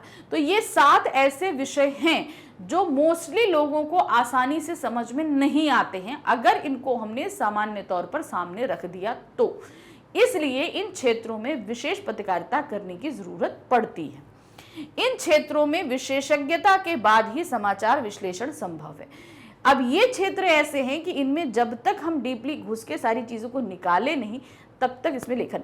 अब जैसे हम दे रहे हैं संसदीय पत्रकारिता, जिस व्यक्ति को राजनीति से ज़्यादा इंटरेस्ट होगा और बहुत टाइम से वो राजनीति के किसी भी दल से जुड़ा हुआ है, ये बहुत सारे लोगों के बारे में जानता है, उसके बहुत सारे स्रोत हैं, उसे बहुत सारे विशेषज्ञों को पढ़ा है और उनके इंटरव्यूज़ लिए हैं, तो वो तब तक उन सारी चीज़ों को जानने समझने लगेगा। तो उस कंडीशन में वो उसके ऊपर अपना लेखन कार्य कर सकता है। अब जैसे न्यायालय पत्रकारिता है, जब तक उसे सारी धाराएं, सारे नियम, संविधान ठीक से पता नहीं होगा तो पत्रकारिता कैसे करेगा, है ना। तो इसलिए यहाँ पर जब तक हम पूरी इंफॉर्मेशन, मतलब अब मान लीजिए हम न्यायालय पत्रकारिता वही व्यक्ति कर पाएगा जो अच्छी तरीके से कानून को जानता समझता है ना। जैसे एक समझ लीजिए, जैसे एक LLB व्यक्ति करता है ना, लॉ करता है ना, तो अब वो व्यक्ति जो है वो काफ़ी हद तक अपनी सभी धाराओं को जान समझ जाता है। तो ज़रूरी नहीं है कि LLB किया व्यक्ति ही न्यायालय पत्रकारिता कर सकता है, लेकिन अगर ऐसा व्यक्ति करेगा तो वो ज़्यादा अच्छा होगा। प्रश्न संख्या 25 है, विशेष रिपोर्ट कैसे लिखी जाती है? विशेष रिपोर्ट के प्रकारों का उल्लेख करते हुए स्पष्ट कीजिए। अब हमने विशेषीकृत पत्रकारिता पढ़ ली, अब विशेष रिपोर्ट तैयार कैसी करी जाती है, यानी कि जब आप विशेष लेखन करते हो तो जो रिपोर्ट लिखते हो वो किस तरीके से तैयार की जाती है और ये कितने प्रकार की होती है। देखिए, अखबारों तथा पत्रिकाओं में सामान्य समाचारों के अलावा गहरी छानबीन, विश्लेषण और व्याख्या के आधार पर विशेष रिपोर्ट भी प्रकाशित होती है। यानी कि जो समाचार है वो तो हमने पढ़ा, लेकिन उस विषय की जब हम गहर छानबीन कर लेते हैं, विश्लेषण करते हैं, क्यों ऐसा हुआ, क्या हुआ, सारी जानकारी, सारी व्याख्या करके जो हम रिपोर्ट तैयार करते हैं, वही विशेष रिपोर्ट कहलाती है। ऐसी रिपोर्टों को तैयार करने के लिए किसी घटना, समस्या या मुद्दे की गहरी छानबीन की जाती है। उससे संबंधित महत्वपूर्ण तथ्यों को इकट्ठा किया जाता है। तथ्यों के विश्लेषण के जरिए उसके नतीजे, प्रभाव और कारणों को स्पष्ट किया जाता है कि जितने भी तथ्य हैं उनके विश्लेषण करना, उनके नतीजे निकालना, उनका क्या प्रभाव पड़ा, इन सभी के बारे में रिपोर्ट में लिखा जाता है। अब विशेष रिपोर्ट के जो है प्रकार कितने होते हैं, देखिए विशेष रिपोर्ट 4 प्रकार की होती है। एक होती है खोजी रिपोर्ट, ठीक है, जिसे इन्वेस्टिगेटिव रिपोर्ट कहते हैं। दूसरा है इन डेप्थ रिपोर्ट, यानी कि किसी भी की चीज़ में डेप्थ में जाकर चीज़ों के बारे में निकालना। फिर होती है विश्लेषणात्मक रिपोर्ट, जहां पर हम किसी भी घटना को विश्लेषण के साथ कि ऐसा क्यों हुआ, क्या हुआ, सारी चीज़ों का विश्लेषण करते हुए होता है। दूसरी होती है विवरणात्मक रिपोर्ट, जहां पर हम सारा विवरण स्टेप बाय स्टेप करते हैं। मान लीजिए जैसे हमने बताया रेल दुर्घटना है, तो रेल कितने बजे वहाँ से चली, किस स्टेशन पे कितनी देर रुकी, सारी चीज़ें, और फिर घटना स्थल के आते आते तक उसमें क्या खराबी आई, क्यों वो पटरी से उतरी, कितने पटरे जो हैं से उतरी और कितनी पटरी पे रही, कितने लोग उस डिब्बे पलट गए उसके अंदर कितने लोग थे, कितने लोगों को की जान गई, कितने लोग घायल हुए या कितने बच्चे मरे, कितनी औरतें मरी, कितनों के परिवार पूरे उजड़ गए, बच्चे बचे रह गए या पूरे पूरे परिवार साफ हो गए। तो इस तरह का पूरा विवरण करना विवरणात्मक रिपोर्ट के अंतर्गत आता है। खोजी रिपोर्ट में अब यहाँ अब इसको मैं बता रही हूँ, देखिए क्या है।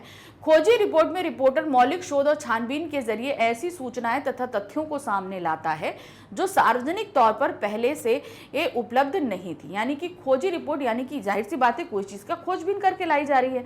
तो अब ये जो खोजबीन करके लाई जा रही है, इसमें क्या चीज़ आपको बताइए, कोई ऐसी चीज़ जो हमारे सामने नहीं थी लेकिन पत्रकार उसको खोज कर लाए और हमें उस बारे में उन्होंने बताया। खोजी रिपोर्ट का इस्तेमाल आमतौर पर भ्रष्टाचार, अनियमितताओं और गड़बड़ियों को उजागर करने के लिए किया जाता है। सरकार द्वारा या किसी संस्था द्वारा या कहीं पर भी अगर कोई भ्रष्टाचार या घोटाला किया गया है तो उसको खोज कर लाना, जो अभी तक जिसके बारे में हम लोग जानते ही नहीं थे, वो खोज कर जब सामने लाया जाता है तो वो खोजी रिपोर्ट कहलाती है। इन डेप्थ रिपोर्ट, सार्वजनिक तौर पर उपलब्ध तथ्यों, सूचनाओं और आंकड़ों की गहरी छानबीन की जाती है और उसके आधार पर किसी घटना, समस्या या मुद्दे से जुड़े महत्वपूर्ण पहलुओं को सामने लाया जाता है। अब क्या, अभी तो हम कह रहे कोई चीज छिपी हुई थी तो हम उसको खोज के लेकर आए। अब क्या है, हमारे सामने सारे आंकड़े रखे। कोई भी एक संस्था ले लीजिए, उसने अपने सारे आंकड़े सब कुछ हमारे सामने प्रदर्शित कर रखे। अब क्या होगा, कोई भी पत्रकार उन सारे आंकड़ों को एनालाइज करेगा और उसके बाद निकालेगा उसमें से गलती, कि कोई भी अगर कोई गलती है या कुछ है या सरकार द्वारा कोई भी गलत या उस संस्था द्वारा कोई भी गलत कार्य किया गया है तो उसकी गहरी छानबीन करने के बाद वो जो रिपोर्ट तैयार करेगा वो इन डेप्थ रिपोर्ट कहलाएगी।